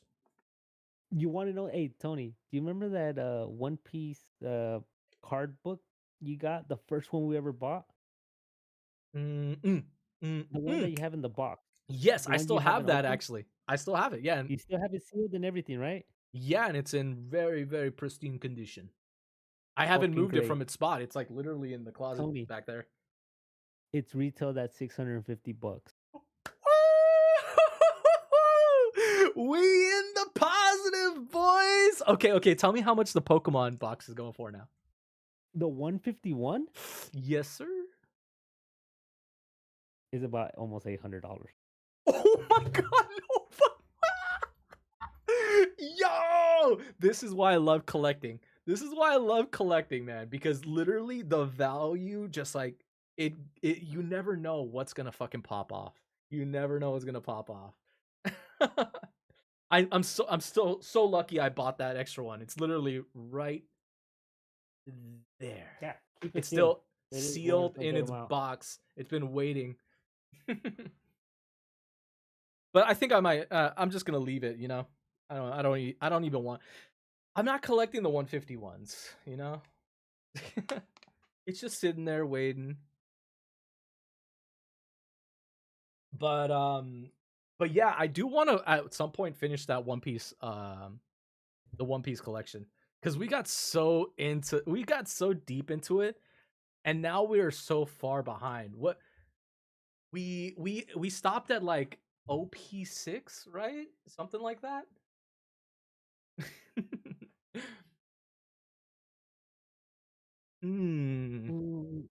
I don't know. I'm trying to find that box. Dude, it's crazy. Hey, do you remember the That's gonna make a 151 Elite good Trainer gift box? someday. Do you remember the 151 Elite Trainer box? The one with the Snorlax in the front that used to cost like 30-40 bucks? Yes. How much is that? That one is going for $373. Not bad. Not bad. Holy shit. Dude, I Oh. gotta get back into collecting. It's such a good investment. Oh, hold on. My bad, Tony. I might have been looking at something else. Okay, no, but it's still a good price. Your box, brand new, unopened, $591. 500. Oh my god, that was at 300 before. That's actually huge. That's a huge jump up. Yeah, it's been going up. Nice. I want to get back into buying box sets and stuff.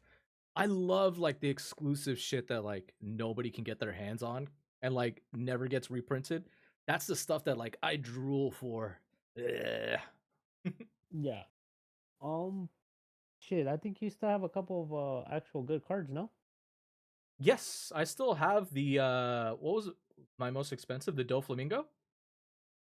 Or are you talking about Oh Pokemon? no. Oh, I was talking about Pokemon. Oh, One Piece. Let me see. Oh, I think my most expensive Pokemon card was like $100. It was something like that. It was like $200 at the time. I can't remember which one it was. I still have it though, somewhere around here. Whenever It's I put stuff in my it's Romance folder, I Dawn, never right? take it out because I don't want to keep it in as good condition as possible. What's up? Romance Dawn, right? I think no. The Doflamingo was from. What was it from? Yeah, it was Romance Dawn. That was the Romance Dawn box. Yeah. There's no way that was OP1. Yeah, it was the blue one. Here, I could stream it. Yeah, we got to look through all those prices. It's this one, right?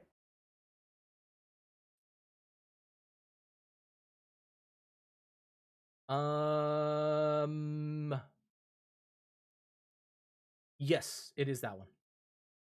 Yeah, right now they got it listed for $60.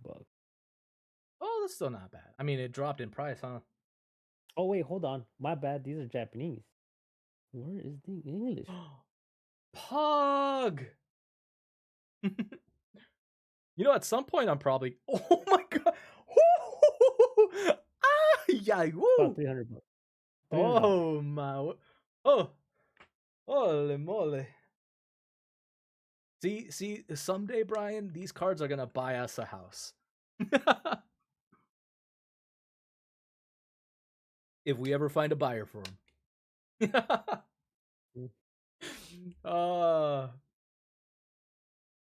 Not That bad. Romance Dawn Not card are bad. fucking hell. Dude, But yeah, look at this. $2,000 for the Shanks card? Yeah, That's crazy. 10,000 for this Holy one. shit. 20,000 for this one. But that was the promotional right? The one that you can only get from the promo boxes or the promo Yeah, boosters. no, these are from these promo ones are the ones for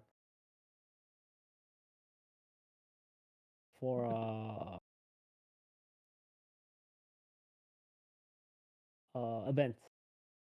Yes, that's right. Yeah, it's always the event cards that go for like the most money, huh? Yeah. No, actually, no. Believe it or not, it is not actually. It's kind of funny that like how many years it's been since I've done any kind of like retail on like this kind of stuff, man. I kind of forget that like I used to work at a game and movie / anime store. Look how much this one's Always going for, Tony. very nostalgic for me. The Or this one. the manga art. Oh my god. That is crazy. The Monkey D. Luffy card is literally worth a house. Holy moly.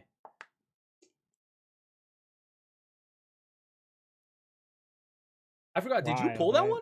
Oh no. No. That's the parallel, huh? Yeah, I didn't get the. I got one of them, but it wasn't those. Yeah, I gotta go through all my stuff again. It's been a cool minute. I'm actually like dreading the day that I have to like move out of this house because the amount of like collectible shit that I have, it's like it's gonna be so hard to move this shit. I'm not even fucking joking. It's gonna be so annoying. I'm gonna have to like be so cautious on how I package everything, put it in like steel boxes and shit. It's actually a kind of a pain in the ass. I really hope that like wherever I move is gonna be like a long term kind of thing.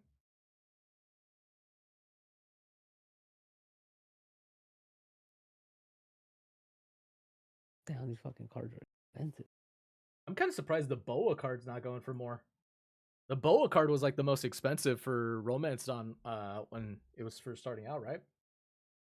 No, I don't think it was. Oh no, it was the Shanks manga card. Shanks But is the most expensive one, yeah. Which yeah, is yeah. But the Boa was like I think close third or second, something like that. where is it? Oh, which reminds me, are you fully caught up right now? Nah, I'm so far. No, no, I Oh, stopped for a you're bit. behind. Ooh, how far behind are you? Pretty far behind. I think I'm like maybe 40 chapters behind. Ooh, that's a juicy amount, dude. There's a lot that's happening right now. I'm not gonna say anything. I'm gonna say anything. Yeah, you actually up to date? Yes, sir. Yes, sir. Oh, Dude, I did like a fucking like week-long binge on Shonen Jump and just read through the entire fucking manga. Oh my god, I swear it was like right at the end of Whole Cake Island. I fucking just like I went balls deep and I just could not stop. It was a little slow after, but then Wano picked it up and literally after Wano everything's just boom boom boom boom boom. I wasn't It's surprised. I was kind of actually surprised crazy. you actually caught up. Yeah, I know, right? I'm fucking excited, dude. Oh, this next year is gonna be such a fucking wait. Oh, okay, but Wait, why is it so expensive? I think if they end up having like a premiere or like a huge event for like the last episodes, we have to go, dude. We have to buy tickets. We have to keep an eye on out for it too. Would you be Oh, down? you're gonna, dude, you're gonna be waiting for a bit. I know. I'm gonna be waiting a bit, but I want to plan this out now, right? So that future us has an opportunity to get together and say, "Hey, you remember we got these plans." Once it gets out to the last season, and then they make an event out of it, I'm down. They're going to. There's no way that they're not going to. I honestly think that the ending of One Piece is gonna have record-breaking sales for any anime, and it's probably gonna hold that record probably for the next 10 years. I'm more than positive there's gonna be like it's gonna be very difficult for any other anime to like to fucking break whatever record One Piece is gonna in any kind of box office. Whether they release it in like theaters or some kind of like special event kind of thing, which I don't know what they're gonna do. Like, but it's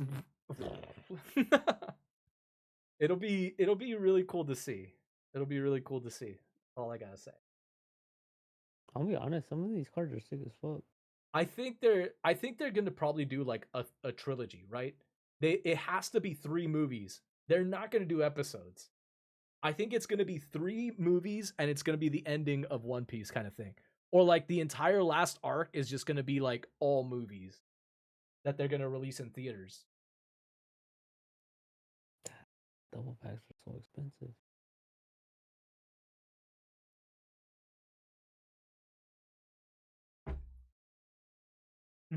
Woohoo, the 3 captains. Damn, it's going up on price, Tony. You jealous that I actually have one of these? Wait, how'd you get those? Wait a minute. How'd you get those? What do you mean? I bought this one. Where'd you buy that? Was it from Frankenstein's? Fuck, Or no, that was from AX, wasn't it? that was one of the conventions. Fuck, man. Fuck. Well, how many are they at right now? I don't think I have any of the starter decks either. I think the only one I have is probably the first starter deck. Hmm.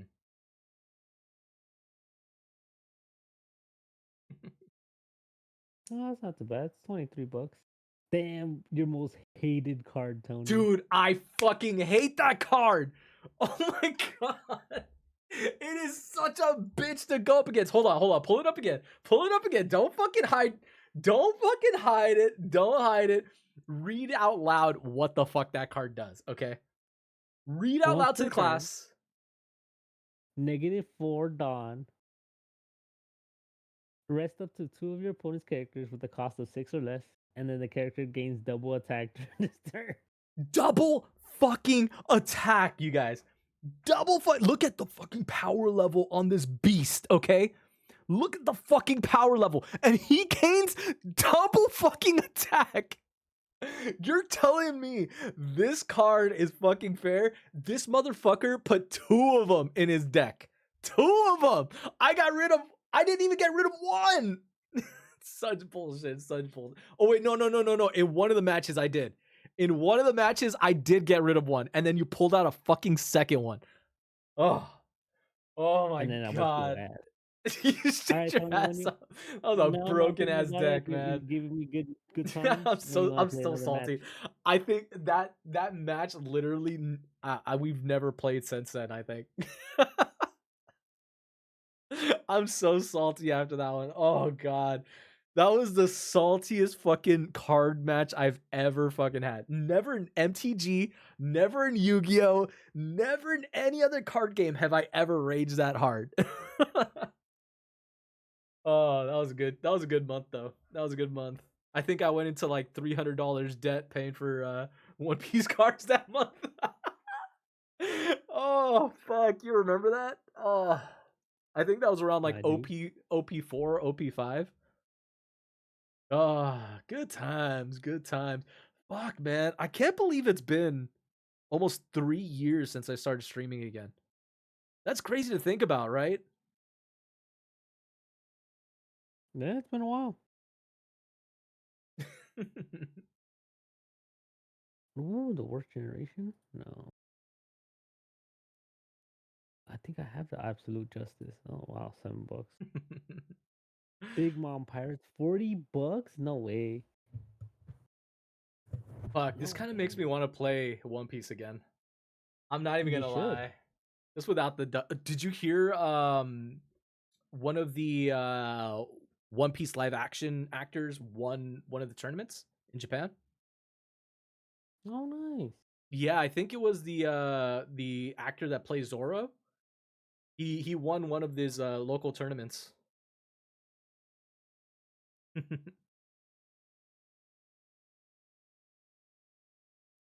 God, the game is so fucking complicated though.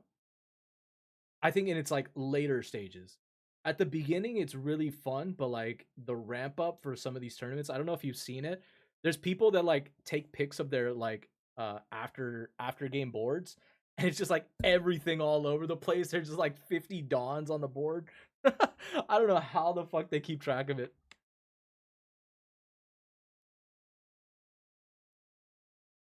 I don't even know how a game of One Piece could go that long, right? To be able to have that many dawns on the field. Oh, here you go, Tony. Look. Mm-hmm. So this one, do you remember this one? You have this one. 500. Yeah, you do too, don't you? I bought one for you. Yeah, I have one too. Mm-hmm. That's right, baby. I got that Bandai email. Look at that. I wanted to get the 500. live action one too. I wasn't quick enough for it. I think I was pretty broke at the time when that one came out. Yeah, it's right there, dude. Look at that. Premium Collection 25th anniversary. Yeah, that was one of their first collections too. I think that was like the first one that they released. That's probably why it's going up in value.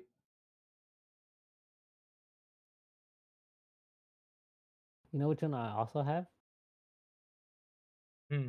You'd be like, how did you get your hands on? You have the Gear 5 Luffy, don't you? Yeah, but it's not the. There's so many Gear 5 Luffy's. Now, yeah. They started releasing I them have this. like crazy after OP7, right? I have this one right here, Tony. Oh, when'd you get that one? I don't remember. It just came in. It came in a while Oh, back. I remember that. You guys told me about that, and I don't think I had the money at the time to buy it. No, the one I told you about is the one that had. I didn't buy it either. I forgot to buy it. The live action? It was number 3. Where is it? It's this one because it had Boa. Don't you remember? Oh, that yeah, volume 2. Mm-hmm. Yeah, I because I remember that missed one. volume 1. But for some reason, I know I got volume 1. I just forgot, and then I was supposed to get this one when I told you about this one. Hmm.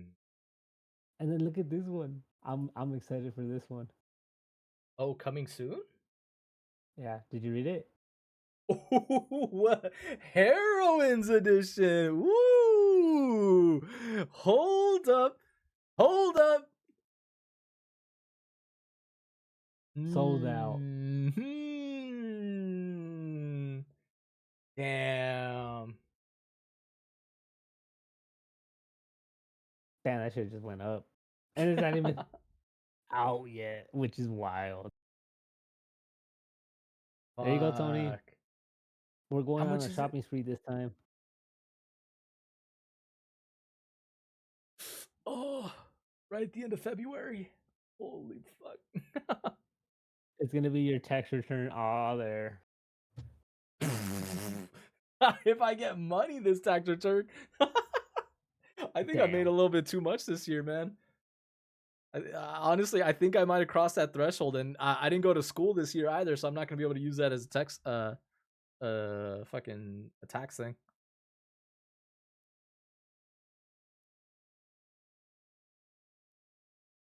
Damn, I'm excited to see the Japanese one.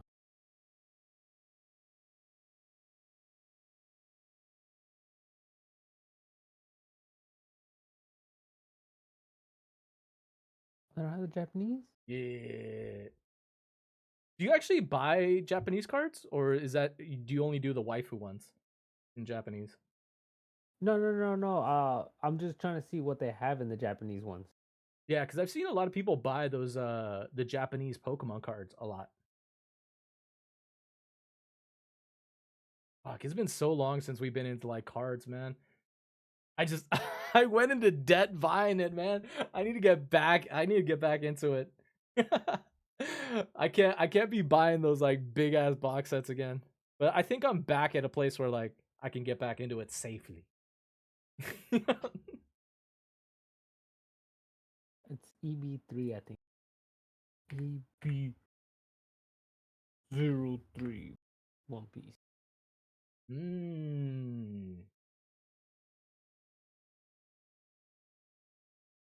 There they are. Look at that. These are all the ones that are gonna come out on the heroine. Ooh. My Damn, Carrot? Vivi? Damn, who's your best girl? right there, dude. What you talking about? Boa. And me and Nico. Don't get me wrong. I Oh, don't and think Nami. I don't think we really afford Oda enough. We don't give Oda enough praise of really just creating some of the most iconic fucking females. Dude, they have the Yo, gender bends? Nah. Okay. Okay, lock me in. Lock me in. Wait, did Lock you me not? in. Throw away the key. I'm balls deep into this set. Okay. Okay. It's right there. Look. Holy fuck. You know how quick you're gonna have to be on this pre-order, Brian? It's already sold out. It's already so. I thought it Look, goes up February. look. Sold out of stock, and the only one they have is like a $400 box. No. That's what it says until the release date. Wait. Yeah. But it's out of stock as in the pre-sales. People already bought up the pre-sales. You're gonna have to wait until it actually launches. No, I didn't get the email for it. Wait, was this Bondi? Yeah, it has to be Bondi. Fuck, I No, don't it's think I not got the Bandai. email for this. No, this is not the Bandai Superstore. This is just gonna be out in the world. Oh, no wonder I didn't get the notification then. Okay, that makes sense. Damn, look at that. That boas are amazing. Fuck, man. Oh, Raiju was pretty nice too. But did you see who the fucking who's the manga art? Ooh. It's my girl Uta. Dude, these cards are definitely gonna go up in price for sure. And then they I have think all the almost girls right here. immediately. Look, dude, I know you want that Perona. Or is it Nami you want? Actually, I can tell. What the look? God, I'm excited. they're all such babes. I love that they have so many different versions of them too. Like the fact that they have like the different arcs. Yes, the greatest thing about this is the fact that the art style, um, yeah, some of them are rarer than all, but they don't change the abilities. They're still the exact same ability. Mm. Like this manga art is the same as this one.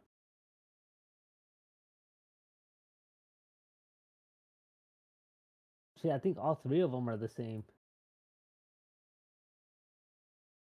Hmm. Yeah, they're the same.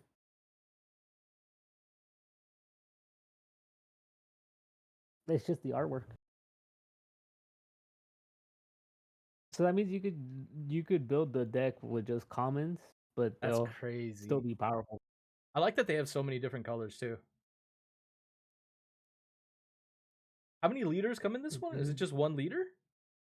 Or multiples? No, I think it's just It, one leader. I think it's yeah, just it's just Oh, that's an alternate too. Because I have that card. this one Yeah. or this one. No, the VV. I don't think I They're got the both alternate. Yeah. they're both the same. Well, yeah, they're One is leader an cards. alternate art. I think they came in OP I want to say 3 or 4. I think it 4. Maybe, but this is a EB03. Mm-mm. It's a different art too. I don't know. I don't even know if it's the same card. That's interesting though. Okay. All right, Fuck. I'm It's buying a already box set. it's already 11:11. Holy shit. I know. I gotta go to sleep, dude. Fuck, Hit me man. up. Hey, of course, One Piece is the one thing we stay up talking about. 11:11. Make a wish. Fuck. I wish Oh, to get that EB003 dude, in this is my gonna be hands a, soon. this is gonna be an expensive year. I can already fucking tell. I can already tell this is gonna be an expensive year. Holy shit. I'm not ready. I'm not ready. Dude, taxes are right around the corner too. I think I'm gonna get fucked hard by taxes. Oh. I still can't believe why this is so expensive. Why is so expensive? I think this is like the most I've made in a while too. So I'm probably gonna be paying like probably close to I don't even Ooh, fuck. Either way, I'm excited. It's 100,000. Who the fuck is selling this for 100,000? Does it usually put the like highest listing or It's is the it only listing. it's the only listing? Is that the alternate? Now it's alternative art app. Yeah. That's probably why. Those are fucking super rare. All right, then, Tony. I'm gonna catch you later. I gotta go to sleep. I gotta work tomorrow. Oh shit! I almost closed out of my Discord. Close stream. Okay. Let me close out of All right, this. enjoy gaming with your Uh, Twitch following. I'm probably gonna. I might play like a game of something. I'm not sure what though. I don't want to just jump off now. I am fucking tired though. That's the thing. Maybe. Tony, you're always tired. Well, I just got back to the gym, man. This is the first day back in like 3 weeks, so I'm feeling Dude, even all I hear is more. excuses. Shut the fuck up, all right? You know what, Brian? One of these days, I really want to bring you to the gym. I want to see if you can handle my gym routines. I've been saying this Dude, so long. I've been saying this for so long. But like I said, Tony, honestly, going out and touching grass doesn't count too much as going I to the gym. think I think I really want to see if you could compete with it. And you know what? I'll even add some cardio into it. You know, just to make it a little bit tougher for you. What's your mile right now? Are you at like at least at 7th? Oh, I don't know. It's been a while since I measured my mile. I think the last time I did a mile was hold on, I record all my runs. October. And I got a little bit around 8 minutes. So Oh, yeah, not bad. I've kind of fallen behind a little bit. Yeah. My record for the mile was 7 minutes though. A little bit under 7 minutes was my record per my PR. Not bad at all. I think my quickest run. Now I'll probably less now. Yeah, well, Maybe yeah, less. you Probably got to like keep at, up with it. I'm at like You do you realize how long it took me to get to that PR? That was literally I started doing these card like okay, I have like an entire record of like my runs. Literally since the day I started it. all Um right, we'll talk about this tomorrow because I really gotta go to sleep. It's 11:15. my first recorded run was September 1st. No, August 1st, 2023. So it took me an entire year to set a personal best record. Okay, we'll talk about this tomorrow. All right, I'll catch you later. Late sleep. All right. GG's. GG's. All right. Damn, he jumped off quick. He definitely has to go had to go to bed. All right. All right, chat. All right. Do I play Here's the question. Do I play a game or do I just call it a night? Or you know what? Fuck, why don't I just play off stream? No. Okay. I'll play something. Let me go take a quick piss and then we'll probably jump into something for the climb, right? I'll pull up the climb because we do have to do updates. We have to do updates for the climb. It's been a long time. We have to do a little bit of like New Year's resolution stuff, which I might save for tomorrow, but I kind of do want to like touch on a couple things. Because I am starting officially my coffee detox. So I might end up being really fucking grumpy the next couple of days. But just know it's because I'm not going to be able to have coffee at home. Um, but I'll try. Okay, so my plan is to like kind of like do cafes and stuff like that when I can. So it's going to kind of get me to go out of the house a little bit more. So the official New Year's resolution from last year was I was not able to make any coffee at home. I'm not able to drink any coffee that I make at home, but I'm able to drink coffee if I like go out to a restaurant or go to some place preferably not Starbucks because most of their stuff is like sugary drinks and stuff like that, and they're very mainstream, so it's like I don't want to like hang out at a Starbucks and stuff like that. I want to do like kind of like mom and pop cafes. I like places that you can like sit down and like really just like have a meal with a coffee and like read a book or something, you know. I like those kind of vibes. um but um but yeah, I'm gonna we'll see it. Again, this is kind of like a work in progress. Last year I found this really fun diner that I was like frequenting a lot. um and I was going there because my sister like went to school like right around the corner, so like it was very convenient for me to like drop her off at school and then like go like hang out for a couple hours and then pick her up. Now my schedule's changed a lot more, so I'm kind of gonna be exploring a little bit. I do want to create like a segment for IRL where like I visit different cafes, not necessarily rating them, but just kind of like a chill hangout thing and like grabbing coffee. I still don't know exactly how I'm gonna do it. If I want to do it kind of like as a weekly thing or something along those lines, but we'll see. I'm still planning everything out. Of course, this is the first month of the year. Um, we're already on the 6th. It's the first month, but it's the perfect month to kind of start planning the whole year and what's to come. But I do want to improve on stream quality stuff and content. I want to kind of like start focusing on YouTube editing a little bit more too. So I might try to take off some days from streaming to kind of learn editing tools. I might do it on stream. We'll see. It really depends because sometimes those are a little bit boring to like watch. I prefer to kind of like have like um kind of like a space where like I can kind of like create a little bit easier, maybe playing like music and shit like that. So what I could do actually is maybe set up segments for DJing, so I could play like some music off on my secondary account and like try to do like editing or like animation and stuff like that on my other account. But we'll see.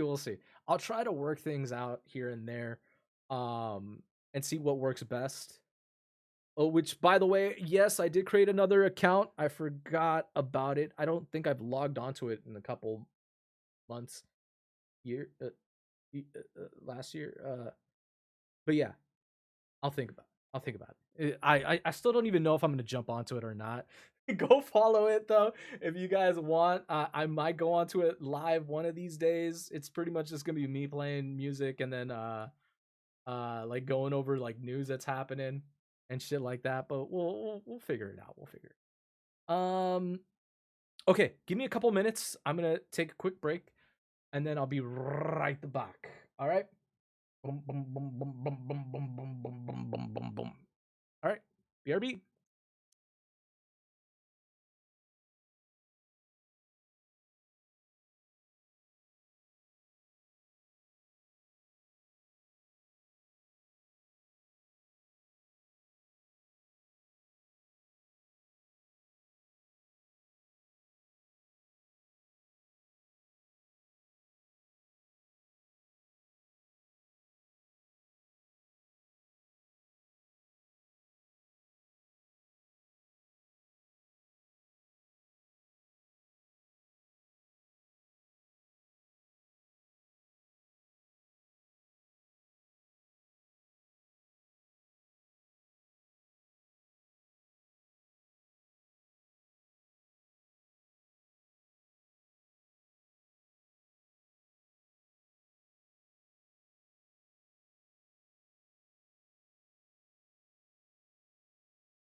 Okay, I'm back.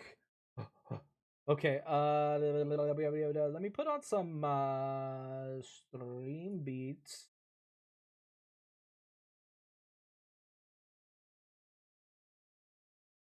Okie dokie.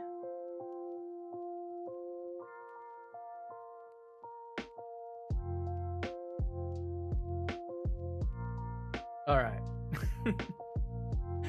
I'm back. Oh, okay. So this is now the beginning of January. Welcome to the new stream, you guys. Yes, new year, new me officially. I mean, fuck. If you really take a look at me from like a year ago, man, a lot has definitely changed. It's funny, this was kind of like interrupted a little bit during New Year's. This is kind of like going to be a continuation of a year in review because yes, I like to kind of look back on some of the year that has passed by, how much has changed, things that have been going on and stuff like that. I kind of went over this a little bit too for the past 250 because oh my god, where's my Twitch review? I actually no, I shouldn't look at my Twitch recap. Yes, so apparently I streamed almost 1,000 hours this year. I'm pretty sure it's like a mixture of like doing story time stuff, which I will say that's kind of a cop out for some of it. Some of the stories do take like about an hour or two, so imagine that, doing that every single day for almost 2 years straight. Yeah, the hours kind of accumulate a little bit, right? I did build a routine because of it, which was really, really fucking useful. It's actually kind of the thing that taught me to kind of keep on doing it every single day, just like kind of hit the go live button and just see wherever the fuck it was gonna take me, kind of thing. And it's been fun. I mean, I do think I have to kind of like narrow a little bit the things that I'm doing. You know, I kind of am growing a little bit tired of just like doing this kind of content stuff. Like, just you know, I want to kind of like mix it up a little bit. I do want to finish the games that I started. There's a lot of games I started last year that I have not fucking gotten around to. I know. I'm gonna finish them. I think the next month or two, I have a lot of free time. I'm gonna try and incorporate some extra new stuff that I wasn't able to do before. For one, kind of like the animation stuff, I want to kind of like work on building an intro outro thing. I do want to kind of like work on doing a kind of like music thing too. Just, it's gonna be simple stuff, really, really simple tasks. I'm gonna separate this year into, okay, so of course we have the dailies. Oh wait, no. Oh my god, I forgot about this. The dailies. We created this a year ago almost, right? Holy shit. I forgot this. I made a schedule for the week that was gonna be every day was gonna be something different, right? I was gonna try and incorporate kind of like classroom stuff where I was gonna be learning animation. I was gonna be learning like watching like actor on actor for some of these for like interviews and shit. I forgot all about that.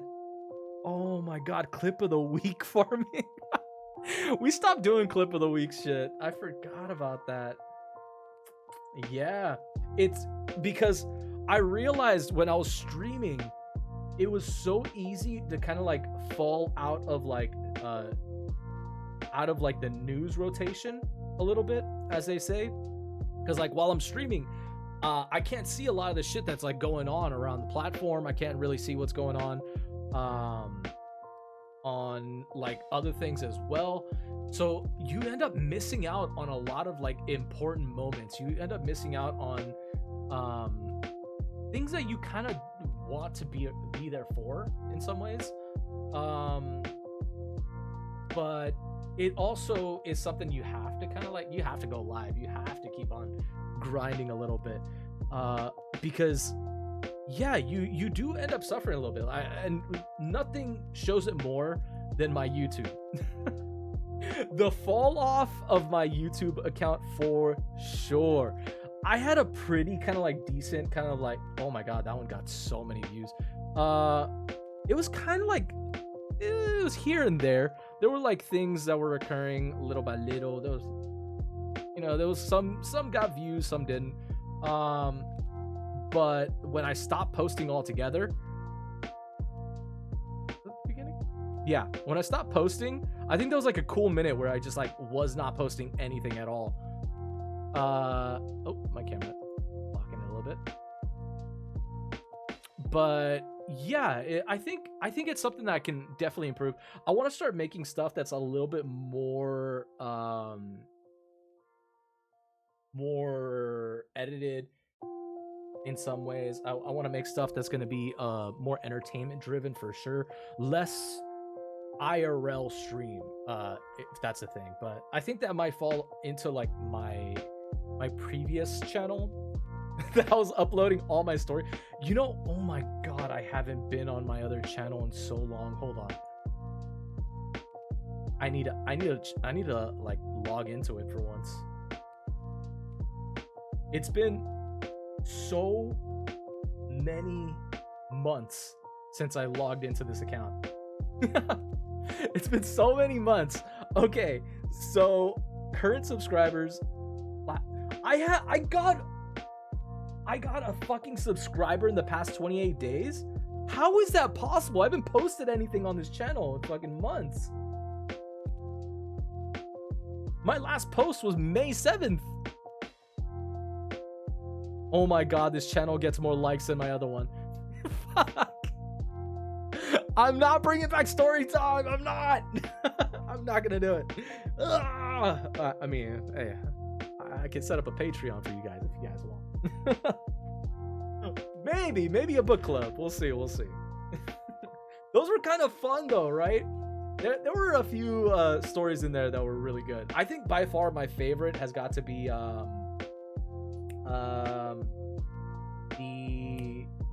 the horror, the Tales of Horror, for sure. I don't know what it was, but the Dagon was such an interesting story. All of those like kind of like Cthulhian horror stories were really fun. But yeah, I also started reading the Count of Monte Cristo. We gotta finish that one of these days. There's still so many chapters to that. I think we barely made a dent into it. Soon. I mean, it's story time. You know, that can happen anytime, right? That can happen anytime. But we'll see. Plenty of time to do a lot of cool shit. A lot of interesting shit, too. But yes, holy fuck, man.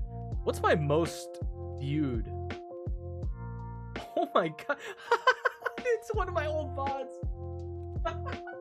It's one of my old game VODs. It's the knowledge or no lady fucking dating game. Oh no. That got almost 400 views? There's no way. That actually beat out my fucking clickbait video for Fury, which is a banger fucking game. If you guys have never played Fury, it is such a good game. So good. I think this was the final boss for this one too.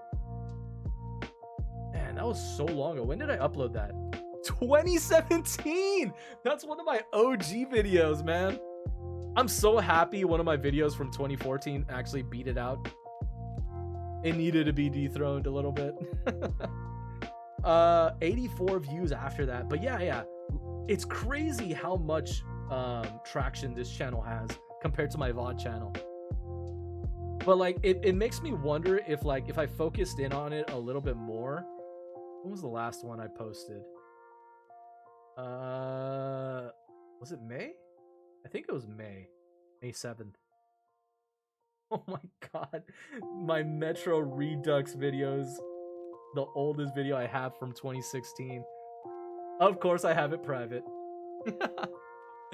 Oh, I can't. Man, that was so long ago. I think this was the VOD that I got like my very first raid in. Oh god, I was still so chubby in this.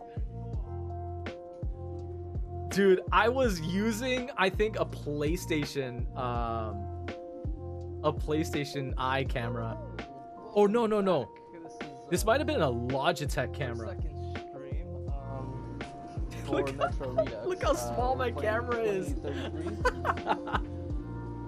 So dude. last time we left off, we were trying to rescue Bourbon from some of the evil dudes that kidnapped them.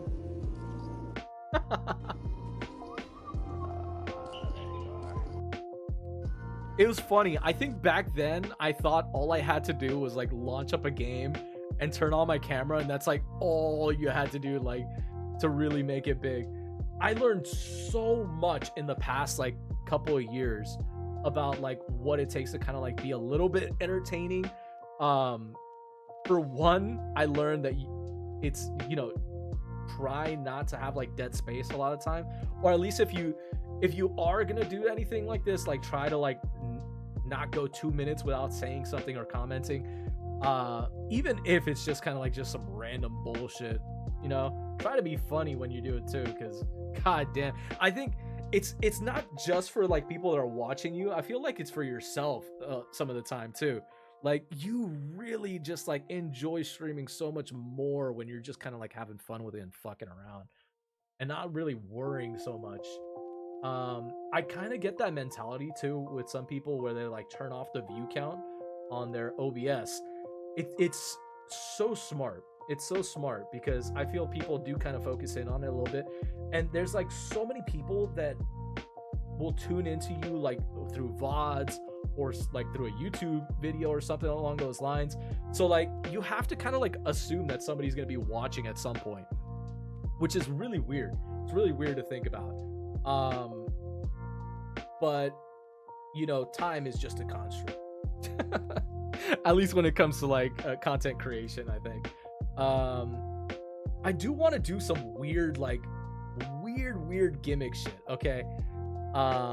At some point I want to do something that's like, I don't know, like you know how like a lot of like content creators have like these stories, like Mr. Beast has like him going live and like counting, what was it, to like 2000 or something like that, or like Extra Emily has like her getting fucking buried in a barrel with just her head sticking out from the top. Like shit like that is so funny to watch sometimes, but I want to try and like think of something that's like kind of like within that realm a little bit. But obviously nothing too bad. I am an unk. I'm in my 30s, so I'm not trying to be looking too out there, you know. But I'll try to think of something. I think for sure IRL is gonna get me used to it a little bit more for that. I know. Oh god, I'm so glad I have this video privatized.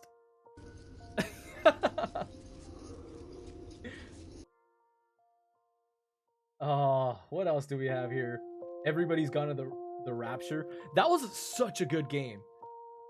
It was such a weird game though. Like it's something that like I didn't necessarily think I was kind of like prepared to like watch, if that makes any sense.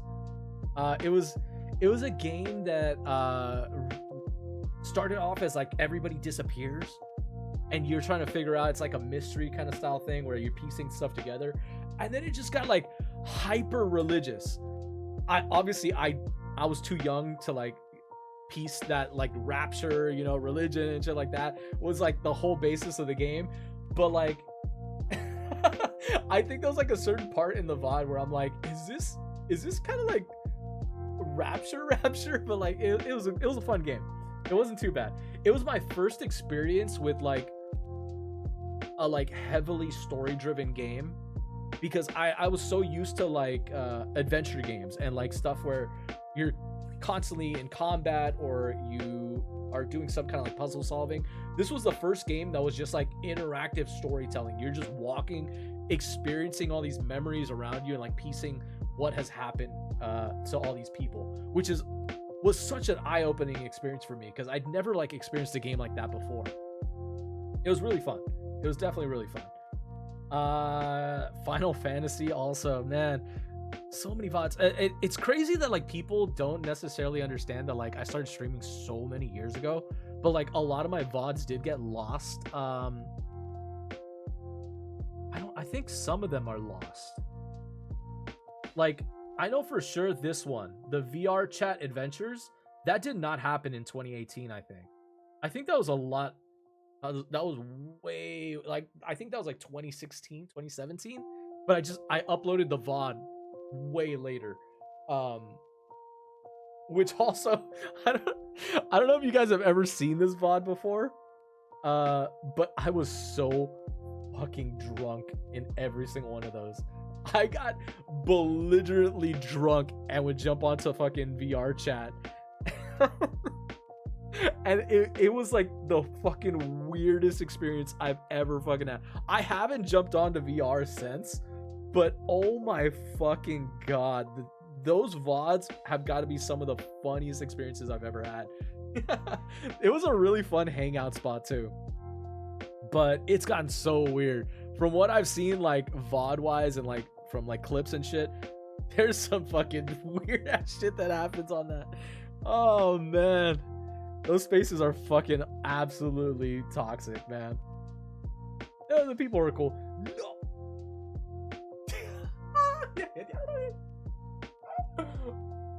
No. No. No, my god. It's got my follower count too. I was at 42 followers? How the fuck did I have 42 followers back then? This was... Oh, this is a private video too. Oh, this is a private video. Oh, what did I say? This is 2023? What did I say in this VOD? Why did I privatize it?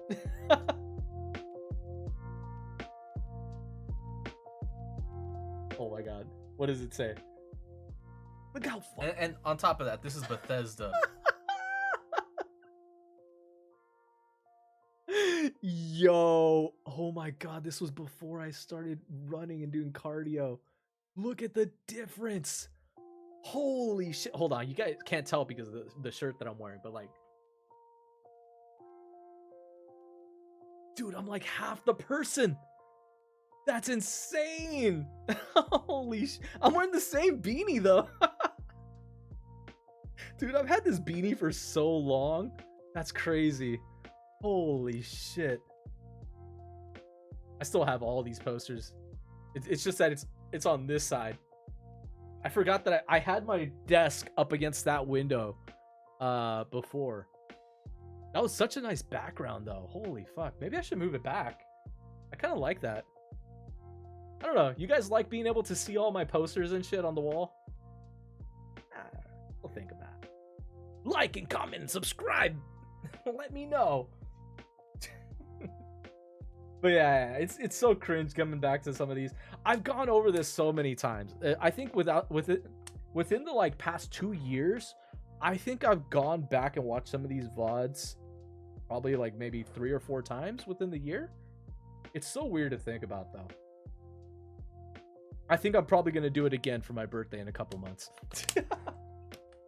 Yeah, my birthday's coming up for the 34th. For New Year's, funny enough, I was gonna do a letter to my future self, but I just never got around to doing it, right? I think for my birthday I might do it. I was gonna do it for New Year's because I think I'm always live New Year's, but I always have that mentality that like maybe next year I might not go live on a New Year's and might go out to like a party or something. So like it's like I always resist wanting to do a letter to my future self kind of thing. But definitely for my birthday. I might do it. There's a couple things I kind of want to go and review for that. Okay. We're kind of done with this old chat. Oh my god, wait. Oh, the Halo night. That's right. When was this? 2023? This was way earlier. I feel like Halo Infinite came out during like COVID, didn't it? There's so many old VODs. I forgot that, like, I forgot to transition all my VODs from this channel into the VOD channel. So it's just, there's such a like collection of like videos on here of like streams that I did that are probably never gonna go to the VOD channel. It's fun to look back on. I can't believe I kind of forgot about this account. This is my main account too. That's the funny part about it. That's supposed to be my main account. I created the VOD channel just to upload literally my streams from Twitch straight to like YouTube. And I hardly ever use my other one now that I don't like upload any like story time or anything of that nature anymore. Okay, so now that that's taken care of, now we have the dailies. Okay, the dailies. We're bringing these back, okay? We're bringing these back. Why?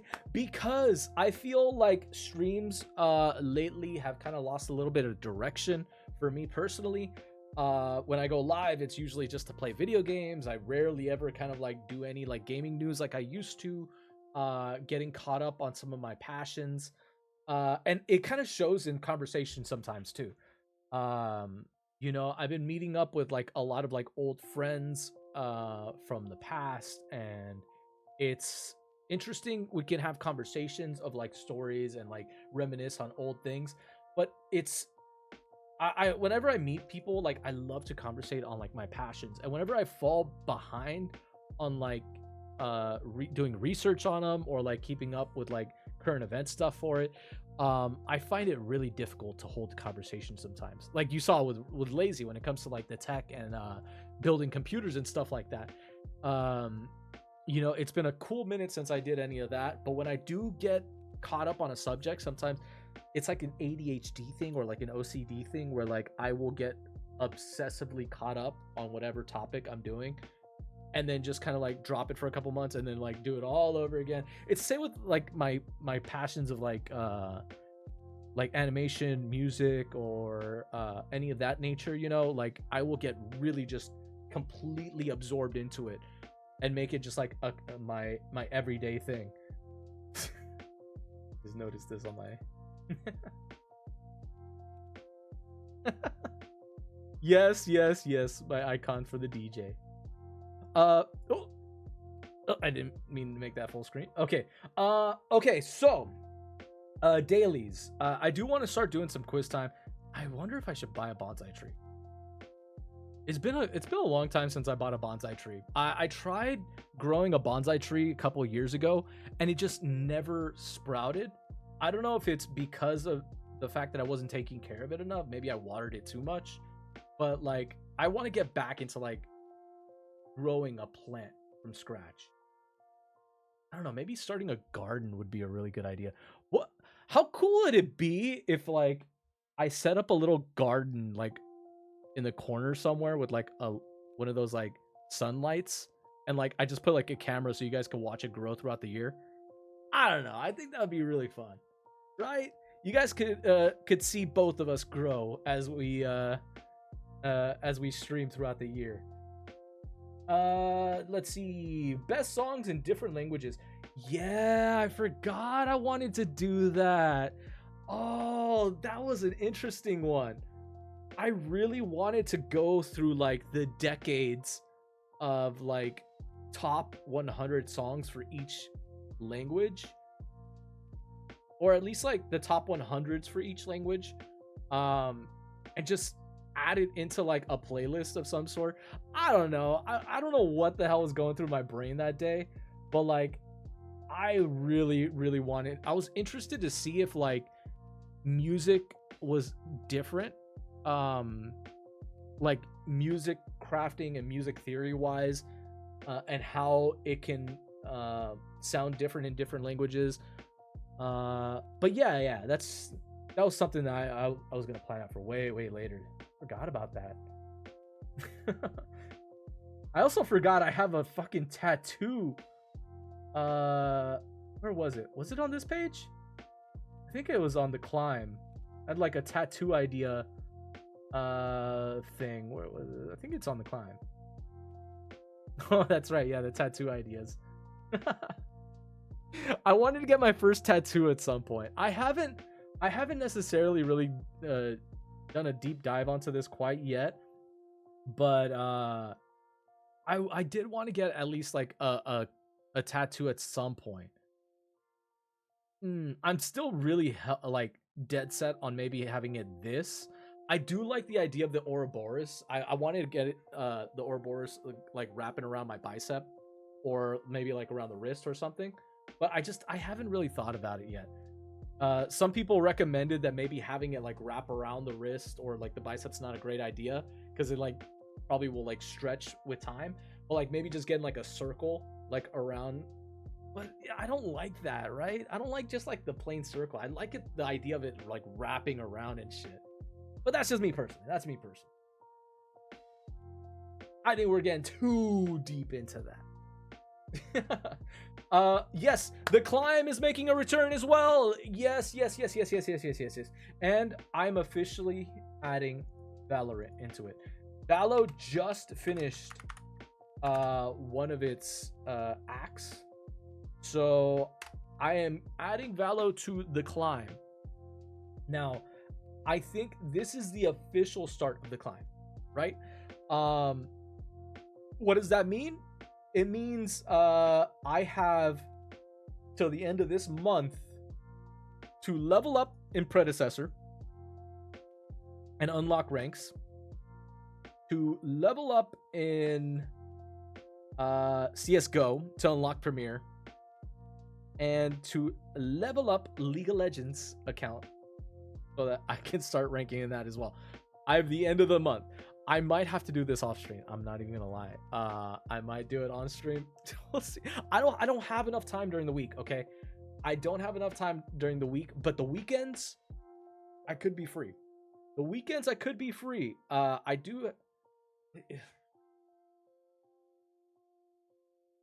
It depends. It depends. I could try.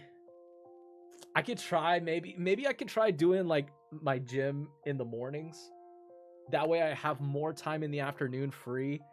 I think that's probably the best, most convenient thing that I can do. Oh my god, is that going to be a New Year's resolution? Oh my god, that's going to be a New Year's resolution, isn't it?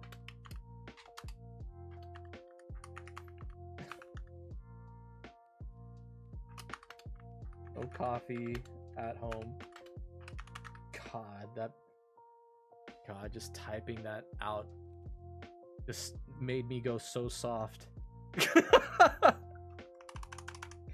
God, the idea of not being able to drink coffee at home. Oh, it's gonna be a horrible fucking month. But once I get used to it, I should be fine. Once I get used to it, I should be fine. Once I find a nice cafe that I can like hang out at and just chill during the mornings, I think I'll be good. I'll be good. No coffee at home. First resolution. Second resolution, try to do more morning gym routines rather than afternoon. I think this is going to be an important one. I think unlocking this part of my my schedule will allow me much more free time to do streams, but it's going to kill my sleep schedule. I'm not going to be able to do late nighters anymore, because if I move my gym to mornings, I already hate morning. I already hate not being able to wake up because I'm not going to be able to drink coffee. But if that means I can stream a little bit more within this year and break that 1,000-hour mark, I think it might be well worth it. I do want to improve my what I do want to do, the return of my 5K runs. Oh my god, yes. I want to start climbing that mountain again. I don't know if I'm going to do it every single day, but I'm gonna try and do maybe like once or twice a week kind of thing. Once or twice a week. But we'll see. I think 5K run will be fun. It's gonna be difficult to do. Maybe I might do like, okay, once and twice a week is kind of excessive. Maybe I can do kind of like bi-weekly. Maybe a bi-weekly thing might be better. Like twice bi-weekly would be a really good thing. Maybe on like Saturday or something, or Friday. I'll think about it. I'll see. Okay, what other resolutions can I... Oh, right. So I wanted to separate these into two different things. So there's personal goals that I really wanted to take care of for 2026, and there's career-based goals, right? I think it's very important to kind of like set the difference a little bit with these. So these are definitely more personal for me. These are more kind of focused on health, fitness, you know, changing up my diet in some ways. Oh my god, you know what else I need to put on here? No more Chipotle. I think this one is gonna be so much harder than the coffee one. I'm not even joking.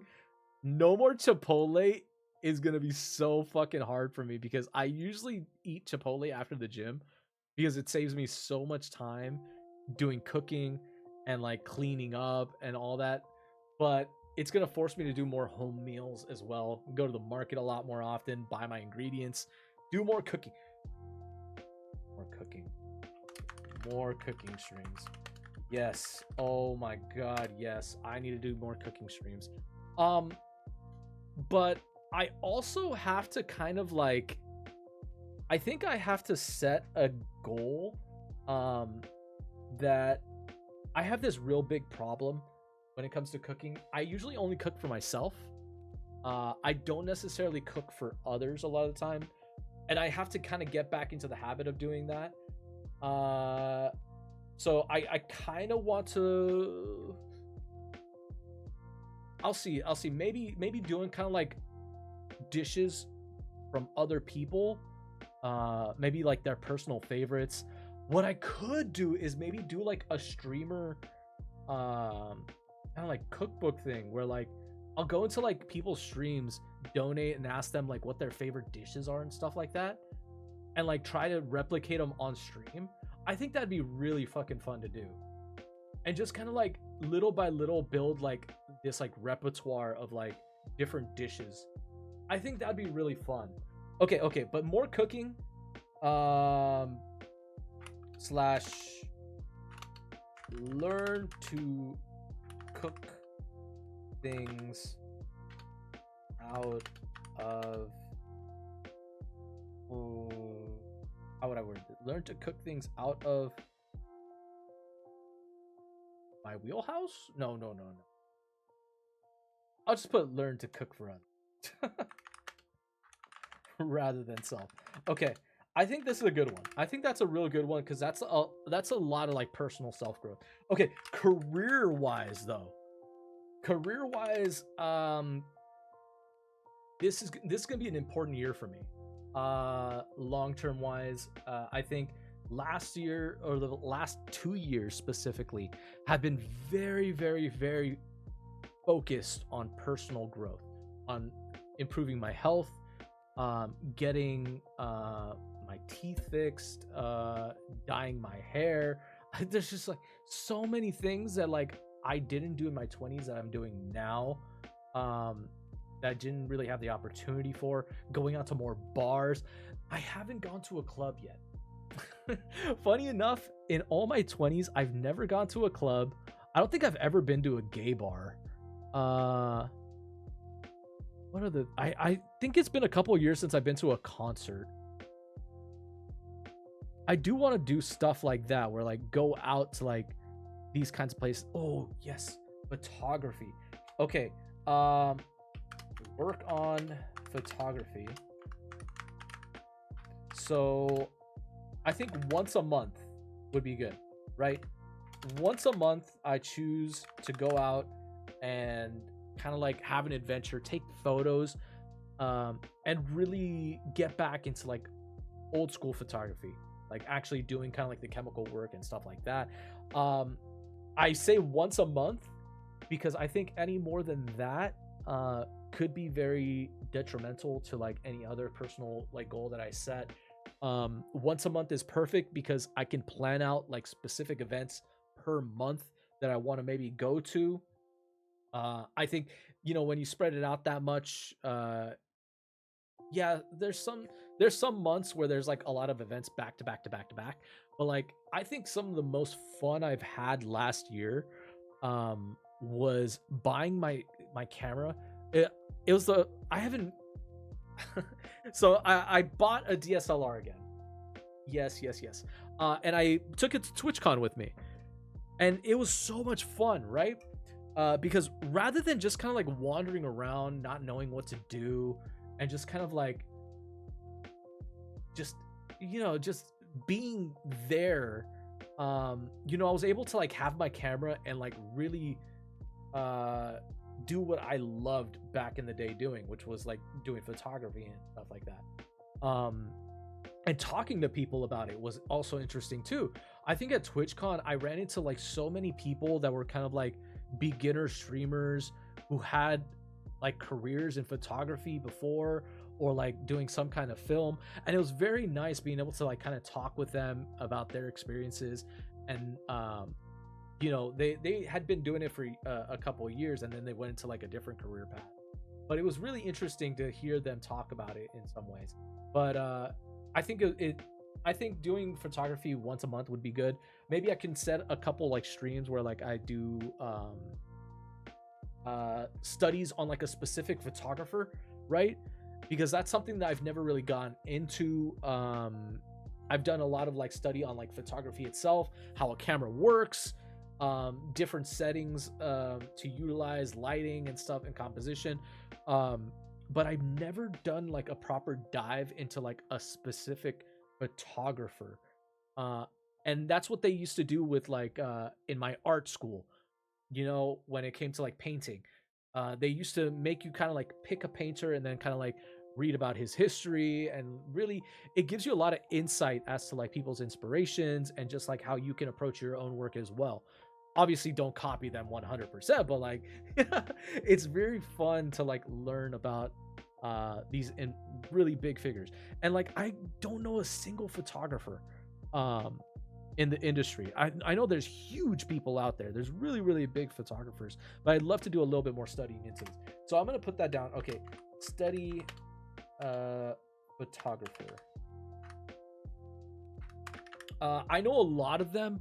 Some of my favorite photographers have been maybe some of like the Nat Geo photographers, which is really interesting because they take some of the most dynamic, like hardest to take photos in some of like the most bizarre environments, like the most dangerous environments, but it's always so cool. I think one of my favorite photos has to be the one about of those photographers running away from the lions. To the sheer terror on their face as they're running away, leaving all their equipment in the background. It paints such a story, right? For those of you that haven't seen it, I don't know how to explain it properly. I could probably show you, but maybe on one of these days that we do like a study first. Get back into animation. I don't have a necessary. Okay. I need to specify this because a lot of people nowadays think animation is like 3-dimensional. This is specifically 2D. I studied 2D animation for damn near a decade. I did animation, 3D animation. I did game designing. I did game art, modeling, CGI modeling specifically, editing. I did a lot of studying, but I think now is gonna be a pretty decent time to kind of like work on my own personal projects. This is gonna be fun. There's a couple of people on the internet that I have been following for a long time that are 2D animators themselves that I'd really love the opportunity to talk about this stuff with. I want to kind of follow more circles, maybe people that do podcasts about this stuff, because I feel 2D animation kind of like fell off a couple years ago, and it's starting to make like kind of like a return slowly, and it's nice to see. I think there's a lot of like OGs within the industry that no longer work in 2D because there's just not enough like jobs, or it doesn't necessarily pay as well as it used to, especially because CG kind of like took over a lot of that stuff, and just kind of like made it a lot more affordable for less of the work. I'd love to do something voice acting. I want to voice act in something. I don't know exactly what yet. I don't want to do commercial. I know that's where like a lot of the money lies, but I want to do something maybe like animation, maybe video games for sure would be awesome. Even if it's like a background character that's just like yelling, it'd be really fucking cool to like do something along those lines. I want to get a portfolio started for that soon. Overall, I think set up a portfolio. Now, when it comes to setting up a portfolio, it has to be very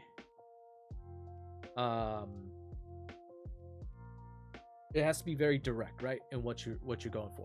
So I'm gonna have to set up multiple portfolios if I'm gonna do this. I have to set up a portfolio for photography. I have to do a portfolio for 2D animation, for voice acting, I also want to try and do something acting wise also.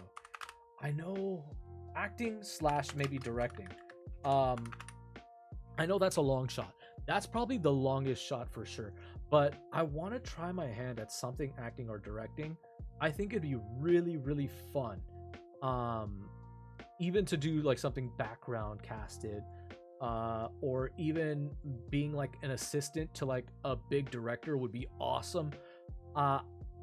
There's a couple of really cool directors. I don't know if they live in LA anymore, but I would love to like be able to shadow a director for like a week, maybe a month or something, right? And like film the entire process.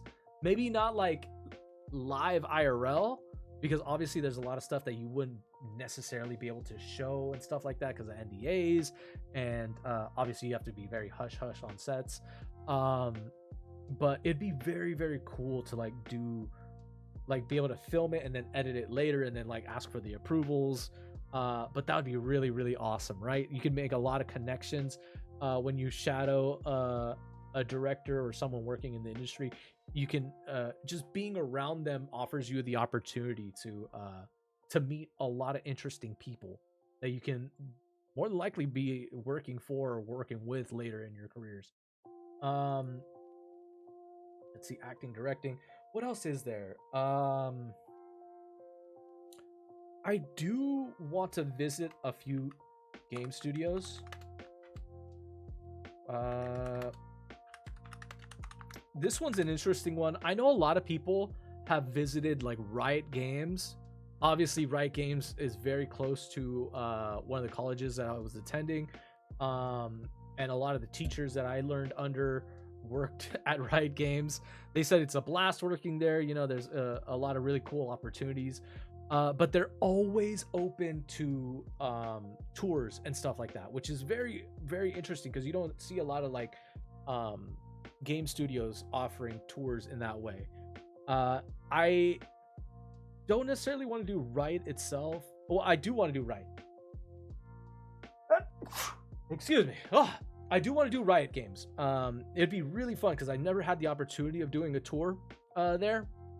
But I do want to visit other studios as well, just to like kind of like see everything around, see how everything operates, and like ask a lot of like questions I've always had within about the industry, because there's so many different jobs. It's not just relegated to like designing. It's not just relegated to art. There's so much to the business side of video games that people don't necessarily know about, right? That when you get into the business, you start to realize there's kind of like the creatives, and there's also like the office worker slash kind of like more managing side of it, right? The more financially managing the people that like keep track of time crunches or like keep track of deadlines and shit like that. You know, there's a whole different side of like game and film, any kind of industry you really get into. But yeah, I would love to kind of like visit and kind of like ask those kind of like questions I've always wondered about, especially in my 20s. Let's see what else. I do want to travel. I do want to travel a tad bit more. Specifically, I already have a couple of places in mind. So I want to go to New York. And weirdly enough, I kind of wanted to do like this road trip across America thing. I don't know. It's like it's like, you know, a Goofy movie, right? Where like if I want to have like that kind of adventure where like I just take off in a car and travel across the country just visiting different states would be fucking awesome. I think it'd be really cool, especially because a lot of people try to like leave the United States to go to different places, right? Like you obviously go to Japan, Hawaii, which is part of the United States, but obviously going outside. But you know, they go to like the Canada or Europe. You know, I don't think America gets properly explored enough, and I think there's like a huge opportunity for like a lot of EU viewers that like always want to see certain parts of like America as well. That would be really funny. I know iShowSpeed just recently did that, like iShowSpeed does America kind of shit, right? Did he stop at like every single state? I don't remember. I have to go back and watch that, but that stuff's pretty fucking cool, man. That stuff's pretty fucking cool. But yeah, I would definitely want to go to New York. I have a buddy that lives down over there. He's already told me a few times over the past couple of years that if I ever wanted to like go visit, he'd be down to like hang out and like show me around and stuff like that. So I always have the opportunity, just like give him a heads up and stuff. New York, I definitely want to visit Toronto at some point, just because of like the amount of Toronto. I think I spelled it right. I don't. But yeah, I want to go to Toronto because I want to like explore some of the animation studios that are over there as well. Because a lot of the animation jobs kind of like moved up there like a decade ago, something like that. So if I do ever have to travel for any kind of job and stuff like that, a lot of like film stuff is happening in Toronto, which is the crazy part, right? There's so much that's going on in Canada film wise. A lot of really cool film festivals are popping up down over there that it feels like a lot of the industry is kind of like slowly trickling into that space. And I kind of want to get a jump start and kind of like see what's around and see what's going on. I want to visit Japan, obviously. Japan would, I think Japan for sure is the star. I think I already have a couple plans set out with a couple friends that we might do Japan sometime this year or next year. More than likely, I might just go myself this year at some point, just for like 2 weeks, maybe like 3 weeks, something like that. Just to kind of like, I kind of just want to go myself. There's something about the past couple of years. I used to be so dependent on waiting for groups to want to go like vacation or like go to events and like do things, and I think the past year alone, just this year, or should I say 2025, the beginning of last year, I started doing a lot more kind of like things to myself, and I enjoyed it so much, right? Being able to just like go to an event by yourself and not have to worry about scheduling was really nice. Of course, you know, going with friends is always cool. You know, you always have people to hang out with. It's always safer, traveling in numbers as well. But there's just something so fucking fun of just like doing, you only have yourself to worry about, right? And I've just barely started getting used to it. I used to be so afraid of it, and I still kind of am. I mean, I will say TwitchCon was not necessarily the safest environment. It was not necessarily the same, and I'm not talking about the convention itself. I mean, that's a whole nother thing. But like outside of the convention was so fucking weird, man. I think it was so goddamn weird. The amount of homeless guys I saw whip their dick out and start pissing out on the floor this year was unbelievable. And I think it was the same guy I saw almost 3 times in a row at one point. It was the fucking nastiest shit, dude. The whole place just smelled like piss all over the fucking place. Yes, but other than that, it was fun. Eating at a restaurant, going to bars. It was a fun time. I totally blocked that out too. I completely forgot about the fact that there was just so many fucking people just pissing all over the place. Fuck, man. Oh god, that place smelled god awful. But yes, I do want to try visit more places. Texas is one that I want to go to as well. I have a couple of family members that live in Texas, and I'd love to visit them for the first time over there. I also want to do Colorado. I want to go like skiing at some point in Colorado. I don't know what it is. I think it'd be really cool. Other place. I guess Florida? I don't know though. I feel like if you don't know people in Florida, it might not be as fun. But I've never really visited Florida. It seems more of like a retirement kind of place. But it could also be really like a pretty decent party place too. I don't know. I really don't know. If you had the option between like Vegas and Florida, I wonder what most people would choose. Right? I don't know. We'll see. I do want to visit Europe, but I think I'm gonna have to save Europe for like another point in time, right? I think Europe I'm definitely gonna save for maybe 2027. But who knows? I think I've been hearing TwitchCon EU is a lot friendlier. So maybe I might make plans to visit this year. We'll see. I hear it's a pretty. I hear TwitchCon EU is like completely different from the American TwitchCon. Crazy to think about, right? But I want to experience it at least once, right? And I mean, being able to like go out there and actually buy like a legit pint would be fucking awesome. Yes, I'll actually add that. I'll add that. Maybe TwitchCon EU. I don't know if that's gonna be in the realm of possibilities. This is already looking pretty stacked for this year. Money wise, I mean, traveling to New York, Toronto, Japan, Texas, and Colorado is quite a few places, okay? But I think that is the beauty of like, I think not really, like sharing a space with some of my family.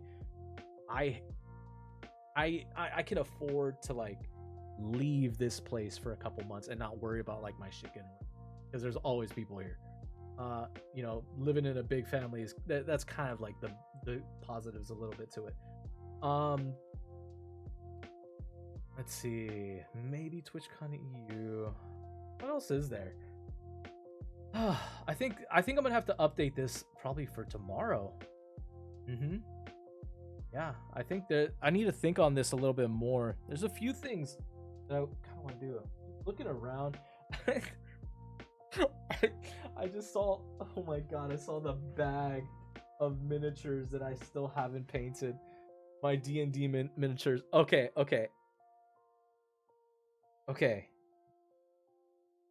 Find a D&D group. Okay. I don't want to do like a long-term D&D campaign, but I do like the idea of like a short-term thing, like just like really small adventures that close up in like a couple of meetups. But like I do want to find a D&D group. It's been a couple of years. I haven't found like a steady D&D group since high school. I think I've kind of been like back and forth. And like I've been outside observer. I love watching Critical Role and stuff like that. I love the creative process of it, man. I love the creative process for it. But I do want to find a D&D group at some point, or just like a board game group in general, right? I was talking to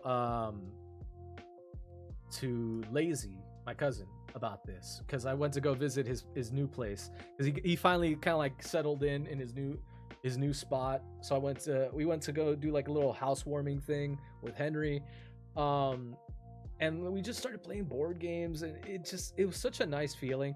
It really reminded me how much I love playing board games.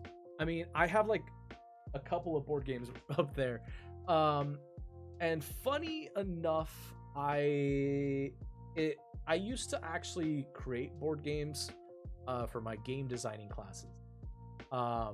So for anybody that goes into like game designing or game development, one of the things that they do kind of require for finals sometimes is for you to build your own game, kind of like board game style first, because you have to learn the mechanics of how a video game is planned out first before you start to get into like the programming, before you start creating like the artwork. You have to make sure that the game actually works and its rules work, and if there's any way that you can improve the UI systems. But that's what I loved about it, doing studies on like board games that are like big at the moment. If you guys have ever played like Dice Forge, okay. Don't look. Oh, fuck. I have to dig deep into there. I'm not fucking pulling it out. But I think I've showed it on stream before, like a couple years ago. I took Dice Forge, which is a board game, and I created a Power Stone game. For those of you that don't know what Power Stone is an old Dreamcast game. It was kind of like a beat 'em up. Here it is. It was kind of like a beat 'em up adventure kind of game, but it was so fun. I loved creating the board game for it. It was a pretty decent concept. It actually was a mixture of Power Stone and Sonic. But one of these days I'll show it on stream. But yeah, visiting over there and playing board games with him reminded me of how much I liked playing. And like I think before I tried to like develop like this whole like rigging system for cameras, so I can have like an overhead camera pointing down for like board games and miniatures. At some point I'll plan something. I don't know when I'm gonna be able to do it. I first need to find a group that likes to do that kind of stuff, and then I can kind of like focus on like if they want to do something streaming more. But I think it'd be really, really fucking fun. Let's see. I think that might be everything. There's like not a lot. I guess finished video games up. I don't know. Oh, I do need to start meeting more people. Within this space as well. Because I tend to fall a little bit too much on Henry and Lazy when it comes to like these group kind of streams. Oftentimes they like to game off stream. They like to do things on their own. They don't like to be filmed a lot of the time. I'm quite the opposite, especially now more than ever. I think 3 years ago it was a little bit different. 3 years ago,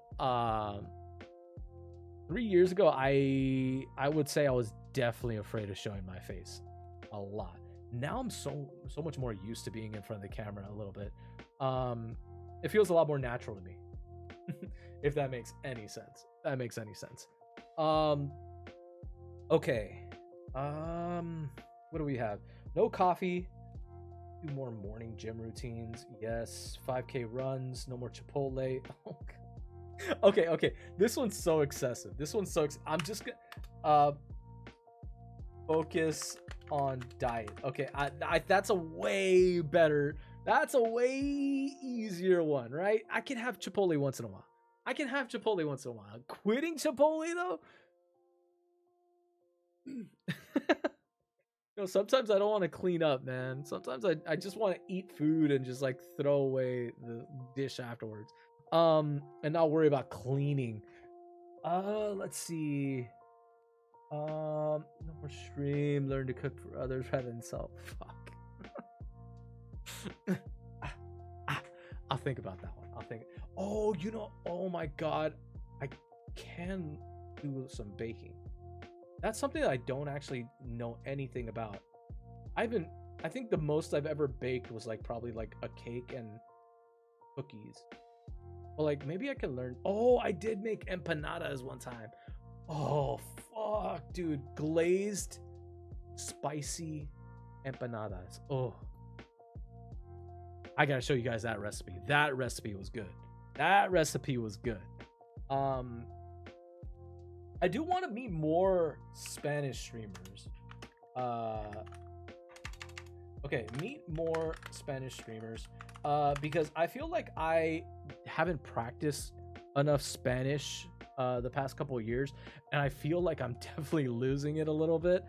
So it'd be really nice to have like people to kind of like have back and forth with a little bit, and really get back into like learning it a little bit more, because you kind of like learn a little bit by actively utilizing it, or just like any language in general. Meet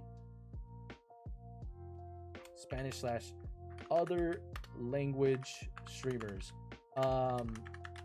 which might actually, I think going to TwitchCon EU might actually end up helping with that, because I could probably meet like a lot of different people while there. But I'd love to meet other people. I do know other languages other than English and Spanish. I did I mean, it's been a couple years since I did any practice for.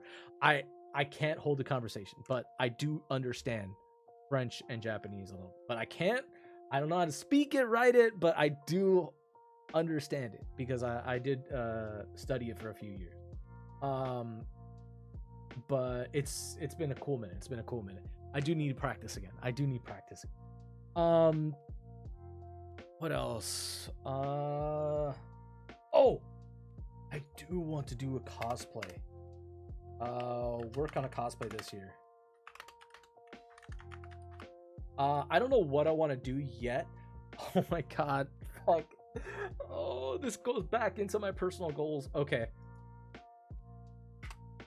6-pack. I do. By the end of year. Okay. I need to get my 6-pack by the end of the year. It's easy work though. I swear, it's easy work.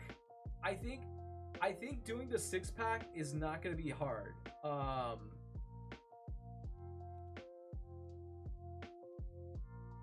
I think the 6-pack is not going to be hard as long as I focus on diet, as long as I focus on certain workouts a little bit more. It should be relatively easy, I think. I think it shouldn't be that hard, but I do aim to get a 6-pack. If not end of the year, probably by like summer. I think if I keep on track with what I'm doing, it shouldn't be too hard. Fuck, man. But yeah, that leads into working on the cosplay thing. I have a specific cosplay in mind that I've been wanting to do for a couple of years, but I don't know when I'll be able to. I'm thinking maybe for like AX, because my family always get together and we always go to AX. So I might just end up doing it for that. We'll see. I'm just planning to have fun with it mostly. Yeah, I think that other than that,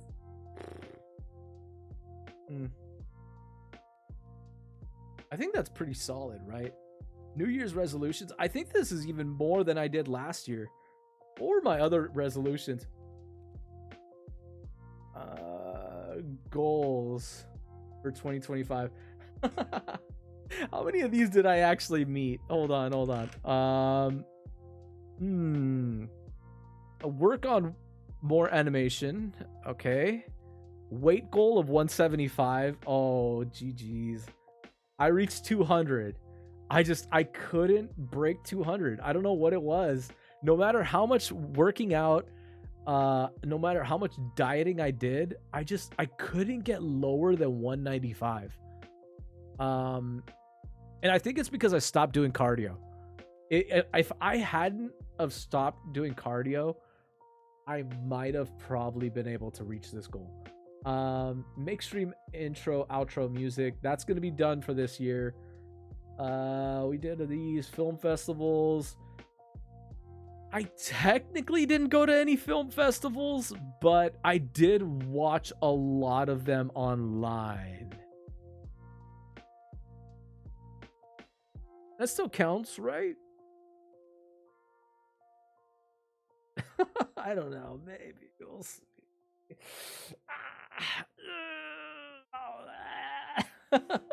Maybe I might do something. I don't know. I do want to volunteer again, though. I don't know what I want to do volunteering wise, though, but I do want to get back out there and like put something on my resume, because I've been at the job that I'm doing, I've been doing for the past, I think, what year are we in? 16? No. 11 years. I have been doing the job that I've been doing right now for the past 11 years. So there's so little that I've added to my resume because I'm living very kind of like moderately comfortable. I mean, I'm not a millionaire or anything, but like, you know, I take care of my daily necessities kind of thing. But I've been at this job for so long that like I haven't added anything resume wise in a long time. I mean, other than like hobbies and stuff like that, you know, learning a language here and there, but yeah, skills wise, maybe that might be a good resolution. Maybe that might be a good career resolution. Learn a skill would be cool. Actually, something that I can like put down on a resume would be really nice. Right? I think, you know, like woodwork. I don't know, make a chair or like a couch or something. Something really weird would be really fun to just like tackle. I don't know what it is. Right? Okay. I think this is pretty good for me. Learning a skill is pretty fun, but I don't know what. Because like technically these could all be considered skills, right? Photography is a pretty decent skill. 2D animation, voice acting, acting, directing. These are all really handy skills. But like maybe learn a crafting skill is more definitive. Okay. Modeling like clay. I don't know.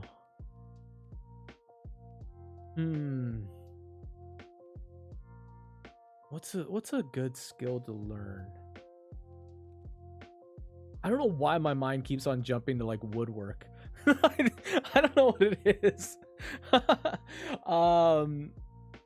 I mean, I did work with my dad growing up a lot. He did a lot of like kind of like plumbing and handiwork, but I don't really want to get into any of that. I don't know. Actually something I got to ponder on a little bit. Maybe by next month I'll have like a for sure answer for this one.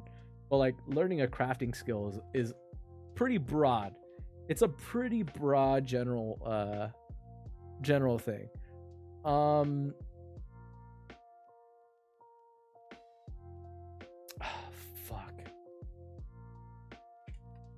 Buy a new car. Forgot about that.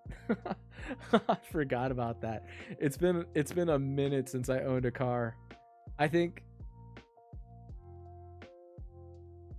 it's like I've been sharing the car that I have now, but I kind of want to get like a car, like a classic car. I want to get something like either classic or muscle. You know, like a Mustang would be really fucking fun. Eat up so much gas though. But like that or like a motorcycle. I've been really eyeing this like this Harley Davidson or the Norton bike that I've been yeah. Okay.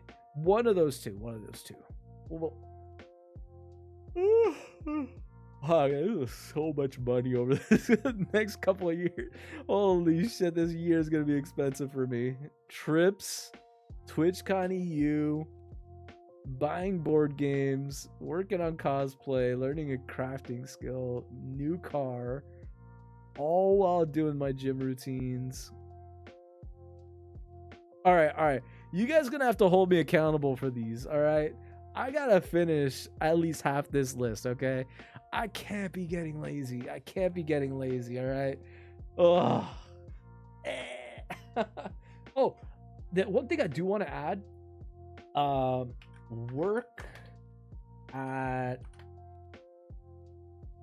like a cafe slash like food restaurant. I don't know what it is, but I kind of want to like learn a like really out of the ordinary kind of like food, something that like I never learned to cook myself, like ramen, sushi, or like coffee. I never like worked at any of these places, but like work at a coffee restaurant for a month. I only want to do it for a month. I don't want to do longer than a month. I pretty much just want to learn the skill of like how to do the specific thing and then kind of like get out of there. If that makes any sense. Yeah, because I mean, they're not my like given like career choices. It's just skills or like trades that I want to learn for the sake of learning them. I don't know why. I like jumping around from like job to job sometimes. It's just it's so it tickles my brain to like have a change of environment. I hate the feeling of like getting trapped in one place for too long. I don't know. If anybody else relates to that, I've experienced it many times. I think this job, the only reason I've been at it for so long is because it's so flexible. With its scheduling, and it doesn't feel like I'm trapped in what I'm doing. But it does have its limitations. I only have a very set limit of hours. The amount that I make every few months is very set in stone. There's no kind of like overtime, which is such a pain in the fucking ass. If I got paid overtime, I'd be getting paid so much more fucking money. But yeah. I think other than that, I think this pretty much settles it. I think that I don't know if I got more in the tank. Let's see. Maybe. Oh, one for personal growth. Explore LA. There's so many places in LA that I haven't really had a chance to like hang out, right? Like I used to frequent Venice and Santa Monica a lot.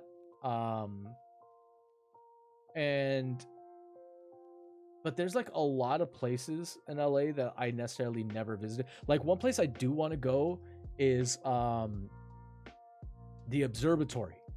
I haven't been to the observatory or Griffith Park in like I think since I was like elementary or middle school. But like I really want to go to the observatory to like see all the changes they've made to it, right? I think they still do like the stargazing tour thing, right? I don't know. It's been so many years since I like been out over there into that area. I want to find a lot new bars. I want to like explore events that are occurring.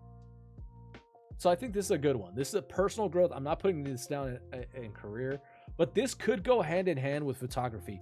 Like I could just like go out like exploring LA and just like take my camera with me and just like, you know, just take random fucking photos and shit. I think this would be really, really fucking good idea. But there's a lot of places in LA that are kind of like hole in the walls. A lot of cool restaurants, and I don't think I get out enough for it. So this would be really fun to do. Okay, I think this pretty much sets it. I'm calling it, you guys. It's oh my god, it's 12:41. Holy shit. Oops. I will save that afterwards. Okay. I'll save this onto my desktop. Okay. All right, I'm calling it a night, you guys.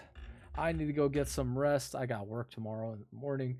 I'll be back. I'll be playing some more games tomorrow for sure. We're gonna be doing the climb. We're gonna be finishing up some of the games that we started. But for right now, have a good night. What a good start to the new year. I hope you guys are working on all your resolutions as well. I hope whatever gym or weight loss resolutions you guys are starting up, you stick with it to the next month for sure. It's not easy. It's not easy, but just keep it up. The climb is always worth it. Trust me. All right. But I'm going to end it there. I'm really tired.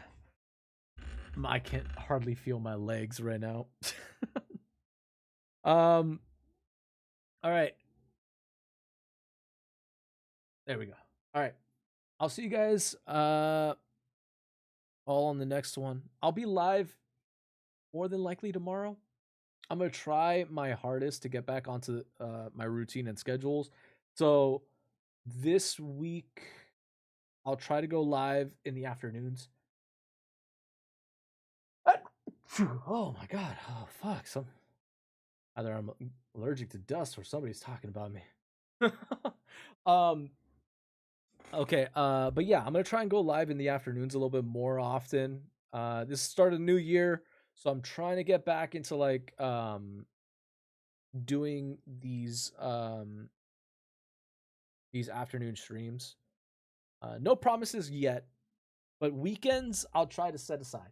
I'll try to set aside at least 1 to 2 days on the weekends to like go live for a decent amount of time. We'll pull some like 7-hour streams, maybe 6-8 hour streams on the weekends. We'll see. We'll see. There's plenty of games that I have to finish. There's plenty of stuff that I have to get back into. I'm pretty sure Henry's gonna fucking love that. But we'll see. We'll see. You know.